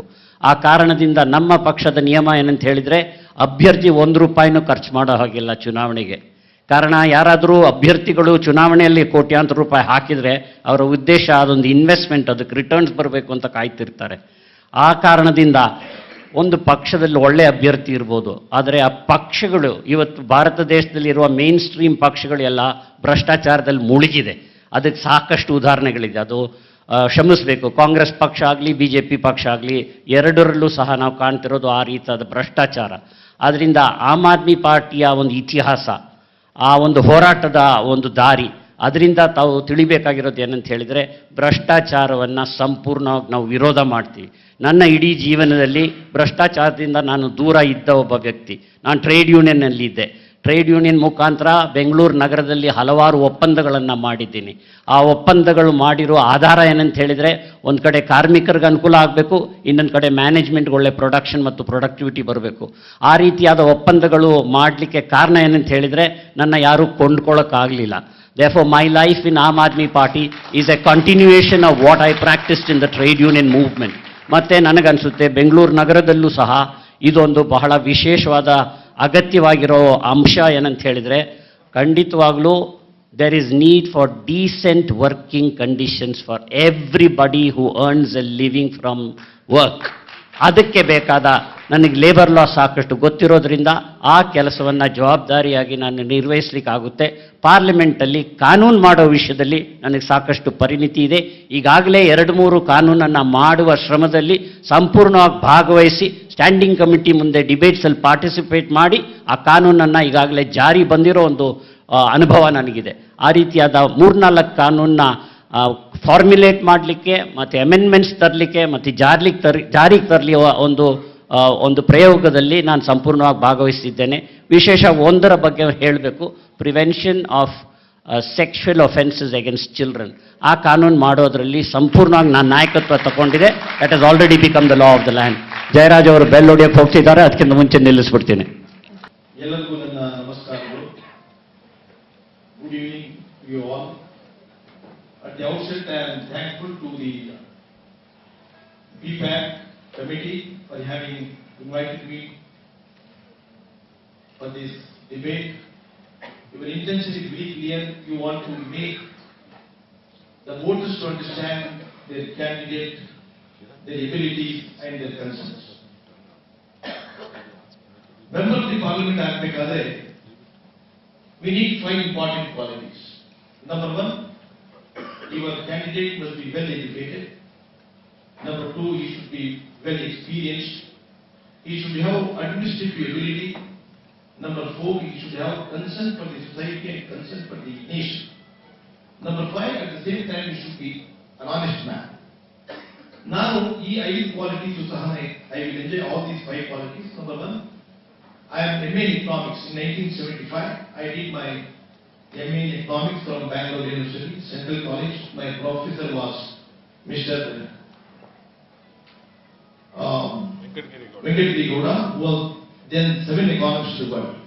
ಇವತ್ತು ಪಾರ್ಲಿಮೆಂಟ್ನಲ್ಲಿ ಎಕನಾಮಿಕ್ಸ್ ಗೊತ್ತಿಲ್ಲ ಅಂತಂದ್ರೆ ನಮ್ಮ ದೇಶದಲ್ಲಿ ಎಕನಾಮಿಕ್ ಸ್ಟೆಬಿಲಿಟಿ ಕಾಪಾಡೋಕೆ ಸಾಧ್ಯ ಇಲ್ಲ. ಇವತ್ತು ತಾವು ಇನ್ಫ್ಲೇಷನ್ ನೋಡ್ತಾ ಇದ್ದೀರಾ, ಇವತ್ತು ತಾವು ಡಿವ್ಯಾಲ್ಯೂಷನ್ ಆಫ್ ರುಪಿ ನೋಡ್ತಾ ಇದ್ದೀರಾ. ಇದಕ್ಕೆ ಕಾರಣಗಳೇನು, ಯಾವ ತರ ಸುಧಾರಣೆ ನಾವು ತರಬಹುದು ಅಂತ ಹೇಳ್ಬಿಟ್ಟು ನಿಮಗೆ ಬೇಸಿಕ್ ನಾಲೆಜ್ ಇರಬೇಕು. Number 2, I am a law graduate from Bangalore university. And ಒಬ್ಬ ಪಾರ್ಲಿಮೆಂಟರಿಯನ್ಗೆ ಕಾನೂನು ಗೊತ್ತಿರಬೇಕು, ಕಾನ್ಸ್ಟಿಟ್ಯೂಷನ್ ಗೊತ್ತಿರಬೇಕು, ನಮ್ಮ ರೈಟ್ಸ್ ಏನು ಅಂತ ಗೊತ್ತಿರಬೇಕು, ಮತ್ತೆ ನಮ್ಮ ಡ್ಯೂಟೀಸ್ ಏನು ಅಂತ ಗೊತ್ತಿರಬೇಕು, ಮತ್ತೆ ದೇಶದ ಕಾನೂನು ಇವತ್ತು ಏನಿದೆ ಅದು whether it is suitable to the prevailing situation ಗೊತ್ತಿರಬೇಕು. ನಂಬರ್ 3, ನಾನು ಹೇಳಿದೆ ಐ ಆಮ್ ಎಕ್ಸ್ಪೀರಿಯನ್ಸ್ ಅಂತ ಅಂದ್ಬಿಟ್ಟು. You know, I am a former police officer. I took my voluntary retirement in 2004. I was then as Assistant Commissioner of Police. ಈ experience ಇವತ್ತು ಬಹಳ ಅಗತ್ಯ. ಮತ್ತೆ concern for the society and concern for the nation ಅಂತ ಹೇಳಿ ನಮಗೆ ಕಾನೂನು ಅರ್ಥ ಮಾಡಿಕೊಂಡ್ರೆ ಸಾಕು. ಬಡವರು ಮತ್ತೆ ಏನು 2% ಇದ್ದಾರೆ, ಅವ್ರ ನೋವು ನಮ್ಗೆ ಗೊತ್ತಿರಬೇಕು, ನಮ್ಮಲ್ಲಿ ಒಂದು ಚಿಂತನೆ ಬೇಕು. ಆಗ ಮಾತ್ರ ಒಂದು ಐಡಿಯಾಸ್ ನಿಮ್ಮಲ್ಲಿ ಉದ್ಭವ ಆಗುತ್ತೆ. ಸೊಸೈಟಿ ಮೇಲೆ, ಸಮಾಜದ ಮೇಲೆ, ದೇಶದ ಬಗ್ಗೆ ನಿಮಗೆ ಪ್ರೀತಿ ಇಲ್ಲ ಅಂತ ಹೇಳಿದ್ರೆ ನೀವು ಒಳ್ಳೆ ಪಾರ್ಲಿಮೆಂಟರಿ ಆಗಕ್ಕೆ ಸಾಧ್ಯ ಇಲ್ಲ. ನಂಬರ್ 4, ಅಡ್ಮಿನಿಸ್ಟ್ರೇಟಿವ್ ಎಬಿಲಿಟಿ ಬೇಕು ನಿಮಗೆ. ಅಡ್ಮಿನಿಸ್ಟ್ರೇಷನ್ ಯಾವ ತರ ನಡೆಸಬೇಕು, ಹೇಗೆ ನಡೆಸಬೇಕು, ನಮ್ಮ ಅಡ್ಮಿನಿಸ್ಟ್ರೇಷನ್ ಯಾವ ತರ ಸ್ಕೀಮ್ ಲೈನ್ ಮಾಡಬೇಕು, ಇದೆಲ್ಲ ನಿಮಗೆ ಗೊತ್ತಿರಬೇಕು. ಇಲ್ಲ ಅಂತಂದ್ರೆ ಇವತ್ತೇನಾಗುತ್ತೆ, ಒಬ್ಬ ಮೆಂಬರ್ ಆಫ್ ಪಾರ್ಲಿಮೆಂಟ್ ಅಥವಾ MLA ಆಗಿ ಹೋದರೆ ಒಬ್ಬ ಪೊಲೀಸ್ ಸಬ್ ಇನ್ಸ್ಪೆಕ್ಟರ್ ವ್ಯಾಪ್ತಿ ಅರ್ಥ ಮಾಡಬೇಕಾದ ಸ್ಥಿತಿ ನಡೆಸಬೇಕು. ಒಬ್ಬ ಪಾರ್ಲಿಮೆಂಟರಿ ನಾಳೆ ಕ್ಯಾಬಿನೆಟ್ ನಲ್ಲಿ ಅವ್ನಿಗೆ ಇಂಡಕ್ಟ್ ಮಾಡಿದ್ರೆ ಅವ್ನಿಗೆ ಹೇಗೆ ಅರ್ಥ ಆಗುತ್ತೆ, ಅವ್ನಿಗೆ ಏನು ಗೊತ್ತಿರಲಿಲ್ಲ. ಫಸ್ಟ್ ಟೈಮ್ ಹೋಗಿರ್ತಾನೆ, ಅವನು ದೇಶ ಅರ್ಥ ಮಾಡ್ಕೊಳ್ಳೋಕೆ ಸಾಧ್ಯನಾ ಅಥವಾ ಇಲಾಖೆ ಅರ್ಥ ಮಾಡ್ಕೊಳ್ಳೋಕೆ ಸಾಧ್ಯನಾ? ಹಾಗಾಗಿ ಅಡ್ಮಿನಿಸ್ಟ್ರೇಟಿವ್ ಕೆಪಾಸಿಟಿ ಬೇಕು. ಮತ್ತೆ honesty is very important. Today the main subject in the country is people are expecting honesty from the politicians, ನಾನು 29 years ಪೊಲೀಸ್ ಇಲಾಖೆಯಲ್ಲಿ ಕೆಲಸ ಮಾಡಿದ್ದೀನಿ. I remain honest. Today, ನಾನು for the last 10 years I am in politics. Today I am the Secretary General in JDS. 6 years I was the member of the District Council. ನಾನು honest ಆಗಿ life lead ಮಾಡ್ತಾ ಇದ್ದೀನಿ. ತಾವು ಯಾರು ಬೇಕಾದ್ರೂ ಕೇಳ್ಬೋದು. I have not accepted a single deal so far from anybody. And my intention is, ನಾಳೆ ನಾನು ಇಲೆಕ್ಟ್ ಆದ್ರೆ ನಾವು ಈಗ 10 ವರ್ಷಗಳಿಂದ ನಾವು I not celebrate my birthdays. Politicians ಏನಂತ ಮಾಡ್ಕೋತಾರೆ ದೊಡ್ಡ ದೊಡ್ಡ ಪೋಸ್ಟ್ ಇಲೆಕ್ಷನ್ ಹಾಕಿದ್ರೆ ಇವ್ನು ಬಹಳ ದೊಡ್ಡ ವ್ಯಕ್ತಿ ಪ್ಲೇಸ್ ಮಾಡೋದು. Today people spit on the faces. ಹಾಗಾಗಿ ನಾವು ಸೆಲೆಬ್ರೇಟ್ ಮಾಡ್ತಾ ಇಲ್ಲ. ನನ್ನ fans my party come to house wish no ನಾನು ಊರಿನಲ್ಲಿ ಇರಲ್ಲ. ನಾವು ಯಾರು ಬೇಕಾದ್ರೂ ಕೇಳ್ಬೋದು. I would like to be honest throughout my career. ಇದರ ಜೊತೆಗೆ I am recipient of the president's meritorious service award. Chief minister gold medal ಸಿಕ್ಕಿದೆ, ಕಮ್ಯುನಲ್ ಹಾರ್ಮನಿ ಅವಾರ್ಡ್ ಸಿಕ್ಕಿದೆ. ಈಗ every point talks about development. Development ಮಂತ್ರ ಏನು ಯಾರಿಗೂ ಗೊತ್ತಿಲ್ಲ. Development ಸುಮ್ಮನೆ ಆಗಲ್ಲ. ಡೆವಲಪ್ಮೆಂಟ್ ಆಗಬೇಕಾದ್ರೆ ದೇಶದಲ್ಲಿ ಶಿಸ್ತು, ಶಾಂತಿ, ಸೌಹಾರ್ದತೆ ಬೇಕು. ಶಿಸ್ತು, ಶಾಂತಿ, ಸೌಹಾರ್ದತೆ ಕಾಪಾಡಬೇಕಾದ್ರೆ ಅದು ನನ್ನಲ್ಲಿ ಅರ್ಹತೆ ಇದೆ. ನನಗೆ ಗೊತ್ತಿದೆ ಕಾನೂನು ಸುವ್ಯವಸ್ಥೆ ಹೇಗೆ ಕಾಪಾಡಬೇಕು. ದಟ್ಸ್ ವೈ ನನಗೆ ಬೆಂಗಳೂರಿನಲ್ಲಿ ಸೂಪರ್ ಕಾಪ್ ಅಂತ ನನಗೆ ಟೈಟಲ್ ಸಿಕ್ತು. 47 ಜನ ಅಪರಾಧಿಗಳಿಗೆ ನಾನು ಜೀವಾವಧಿ ಶಿಕ್ಷೆ ಕೊಡ್ತಿದ್ದೀನಿ. ಹಾಗಾಗಿ ನನಗೆ ಶರ್ಲಾಕ್ ಹೋಮ್ಸ್ ಅಂತ ಟೈಟಲ್ ಸಿಕ್ಕಿದೆ. ನಾನು ಇವತ್ತು ಪಾಲಿಟಿಕ್ಸ್ ಪಾರ್ಲಿಮೆಂಟ್ ಯಾಕೆ ಆಗಬೇಕು ಅಂತಂದ್ರೆ ಈ ನನ್ನ ಎಕ್ಸ್ಪೀರಿಯನ್ಸ್ ಏನಿದೆ ಅದು 1 or 2 days ನಲ್ಲಿ ಯಾರು ಬರಲ್ಲ. Total 40 years experience. 40 years ಕೆಲಸ ಮಾಡಿ ಒಂದು ಅನುಭವಿ ಆಗಿದ್ದೀನಿ. ನಾನು ನಾಳೆ ಪಾರ್ಲಿಮೆಂಟ್ ಅಜೀಂ ಸಾಬ್ ಹೋದ್ರೆ just wrap it up. No, one second. ನಾಳೆ ಹೋದ್ರೆ ನಾನು ಸರ್ಕಾರಕ್ಕೆ ಸಲಹೆ ಸೂಚನೆ ಕೊಡಬಹುದು. ವುಮೆನ್ಸ್ ಪ್ರೊಟೆಕ್ಷನ್ ಆಗಲಿ ಇದರ ಬಗ್ಗೆ ನನ್ನದೇ ಆದ ಒಂದು ಎಕ್ಸ್ಪೀರಿಯನ್ಸ್ ಇದೆ. ಅದೆಲ್ಲ ನಾನು ಸರ್ಕಾರ ಮುಂದೆ ಇಟ್ಟಾಗ ಏನಾಗ್ತದೆ I can not only bring the problems to the notice of the government, at the same time I am going to give solution. You do this, people will get relief. ಹಾಗಾಗಿ ನಾನು MP ಆಗಿ ಹೋಗಬೇಕು ಅಂದ್ಬಿಟ್ಟು ಈ ಅನಂತಗಳ ಜೊತೆ I feel that I am suitable represent the people of Bangalore. ನಿಮ್ಮ ಕ್ಷೇತ್ರದ ಮುಖ್ಯ ಅಭಿವೃದ್ಧಿ ಸಮಸ್ಯೆಗಳೇನು? ಯಾವ ರೀತಿ ತಾವು ಲೋಕಸಭಾ ಸದಸ್ಯರಾಗಿ ಇವುಗಳನ್ನ ಇತ್ಯರ್ಥ ಮಾಡುವಿರಿ? We will begin with Babu Mathew. The first thing I want to mention is the problems of Bangalore North are not unique to Bangalore North alone. Of course, there are some things unique, but the problems of Bangalore are all pervasive. ಆ ದೃಷ್ಟಿಯಿಂದ ನಾನು ತಮ್ಗೆ ಮೊದಲನೇದಾಗಿ ಹೇಳಬೇಕಾಗಿರೋದು, ನಮ್ಮ ಇಡೀ model of urbanisation ಏನಿದೆಯೋ ಅದರ ಮಿತಿಯನ್ನು ನಾವು ತಲುಪಿದ್ದೇವೆ. The carrying capacity of Bangalore is more than fully exhausted. ಅದನ್ನು ನಾವು ತಿಳ್ಕೊಂಡಿಲ್ಲದೆ ಇದ್ರೆ ಅಲ್ಲೂ ಇಲ್ಲೂ ಸ್ವಲ್ಪ ಬದಲಾವಣೆಗಳನ್ನ ಮಾಡಿ ಬೆಂಗಳೂರು ನಗರದ ಸಮಸ್ಯೆಗಳಿಗೊಂದು ಪರಿಹಾರ ಹುಡುಕ್ಲಿಕ್ಕೆ ಆಗುತ್ತೆ ಅಂತ ನನಗೆ ನಂಬಿಕೆ ಇಲ್ಲ. ಅದೇ ಸಮಯ ಆ ಪ್ರಯತ್ನ ಮಾಡಿಕೊಡುದು ಅಂತಲೂ ಸಹ ನಾನು ಹೇಳ್ತಿಲ್ಲ, ಅದಕ್ಕೆ ಬರ್ತೀನಿ. What I mean to say is, ನಾವು ಒಂದು ಡೆವಲಪ್ಮೆಂಟ್ ಮಾಡೆಲ್ನ ಬಗ್ಗೆ ಆಲೋಚನೆ ಮಾಡಿದರೆ ಅದು ಸಸ್ಟೈನಬಲ್ ಡೆವಲಪ್ಮೆಂಟ್ ಆಗಿರಬೇಕು. ಕರ್ನಾಟಕ ರಾಜ್ಯ ಒಂದು ದೊಡ್ಡ ರಾಜ್ಯ. ಈ ರಾಜ್ಯದಲ್ಲಿ ಹಲವಾರು ಕಡೆಗಳಲ್ಲಿ ಬೆಳವಣಿಗೆ ನಡಿಬೇಕು. Why is it that we focus all development in Bangalore city? There is a disproportionate concentration of all economic activity in Bangalore. ಅದನ್ನು ಅದೇ ರೀತಿ ಬಿಡ್ತಾ ಹೋದರೆ ಯಾವ ಸಮಸ್ಯೆಗೂ ಒಂದು ದೂರದೃಷ್ಟಿಯಿಂದ ಪರಿಹಾರ ಹುಡುಕ್ಲಿಕ್ಕೆ ಆಗಲ್ಲ. ಬೆಂಗಳೂರಿಂದ 6 ದೊಡ್ಡ ರೋಡ್ಗಳು ಬೇರೆ ಬೇರೆ ಕಡೆಗೆ ಹೋಗುತ್ತೆ. ಅದರಲ್ಲಿ ಹೊಸೂರು ರೋಡ್ ಒಂದು ಬಿಟ್ಬಿಟ್ಟು ಬೇರೆ ಎಲ್ಲ ರೋಡ್ಗಳನ್ನು ಹಾಗೆ ಡೆವಲಪ್ ಮಾಡಿದ್ರೆ, along those roads we must develop satellite towns. We should have 5 new Bangalore cities and not to try and solve the problem of this Bangalore city. ಅದು ಬಹಳ ಒಂದು ನ್ಯಾರೋ ಮೈಂಡೆಡ್ ಅಪ್ರೋಚ್ ಅನ್ನ ನಾವು ಕಾಣ್ತಿದ್ದೇವೆ. ನಾವು ಚುನಾವಣೆಗೆ ಹೋಗಬೇಕಾದ್ರೆ ಎಸ್ಪೆಷಲಿ ಮಹಿಳೆಯರು ನಮಗೆ ಮೊದಲು ಕೇಳೋದು ಮಾತ್ರ ಅಲ್ಲ, ಅವರ ಮನೋಭಾವ ಅಂತ ಏನಂತ ಹೇಳಿದರೆ, ಅಯ್ಯೋ ಬಂದಲ್ಲಪ್ಪ ಇನ್ನೊಬ್ಬ ರಾಜಕಾರಣಿ ಮತ ಕೇಳ್ತಾನೆ, ಅದಾಗಿದ ಮೇಲೆ 5 ವರ್ಷ ಅವನ ಮುಖ ಕಾಣಲ್ಲ. So the women attack us when we go on canvassing. And we can't find fault with them because that is their experience. I cannot adequately explain to them that my history is a little bit different. Our namman ella, they tar us all with the same brush. And our kelodiyenu, namu kudiyo neer beku, namage olag charandi beku, and we are not able to provide that. In a sense, that is the job of the corporator. But as a member of parliament, what is it that I can do? I will first of all canvass for a policy which will indicate that if there is acute water shortage in Bangalore, you can't solve it by continuing to pump water from Kaveri to the top of the hill where Bangalore is located. Lakshman Rao bala hinde helidru, why don't you start building Bangalores at the foot of the hill? That's a much more sensible solution.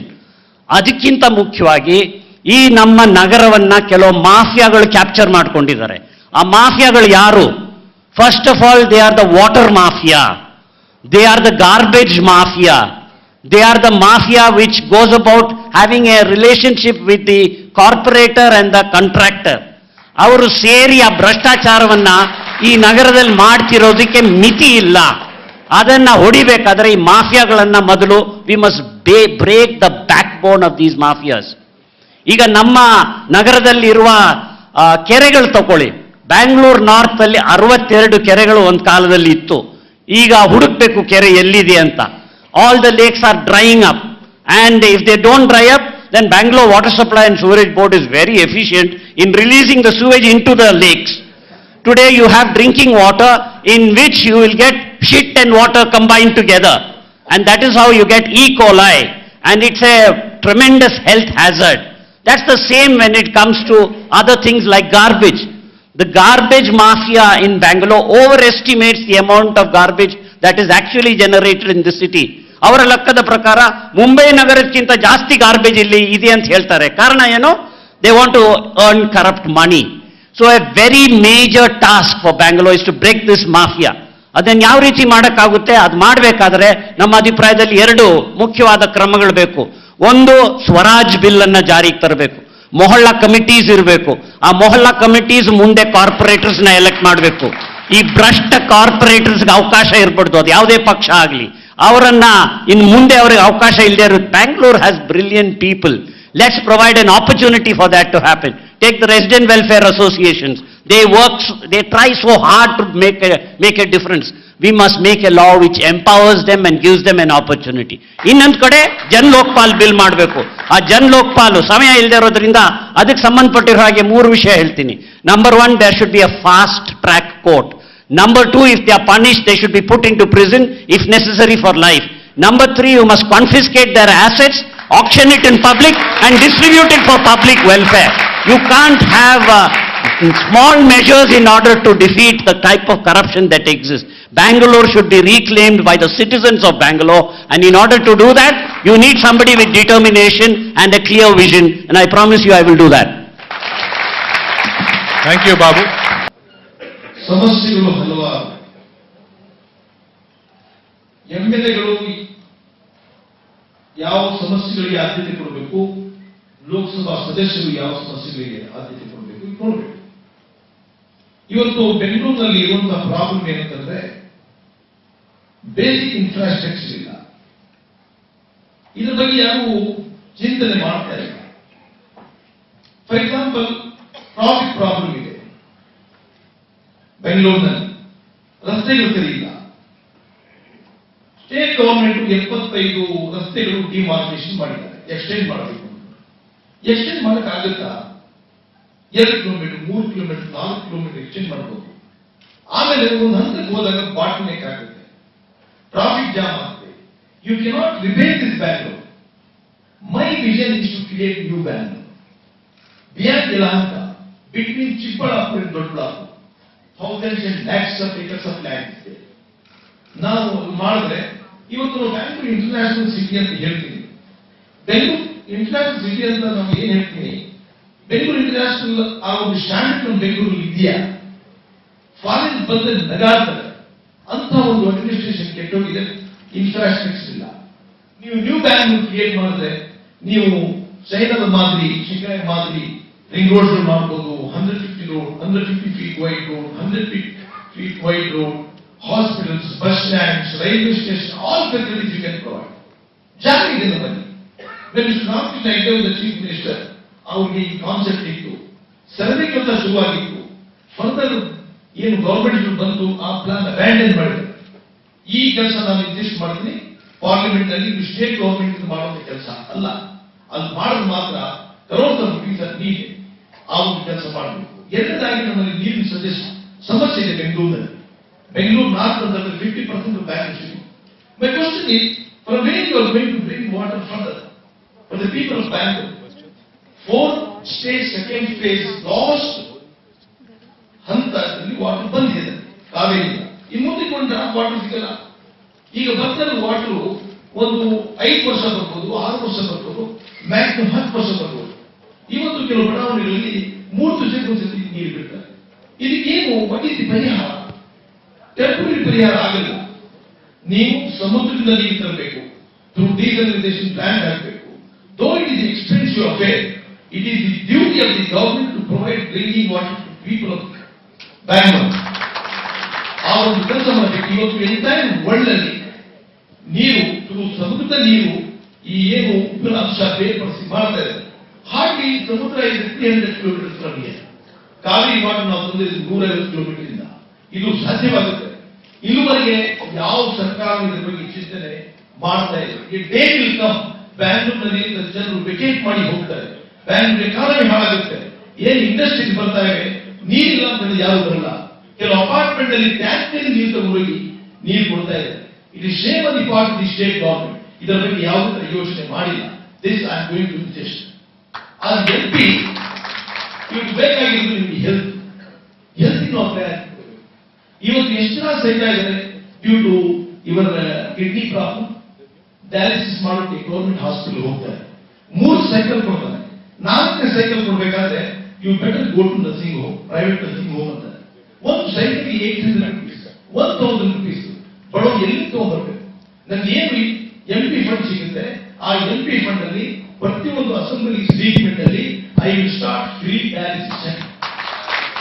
Azeem sir, number 2 diagnostic centre ಬೇಕು.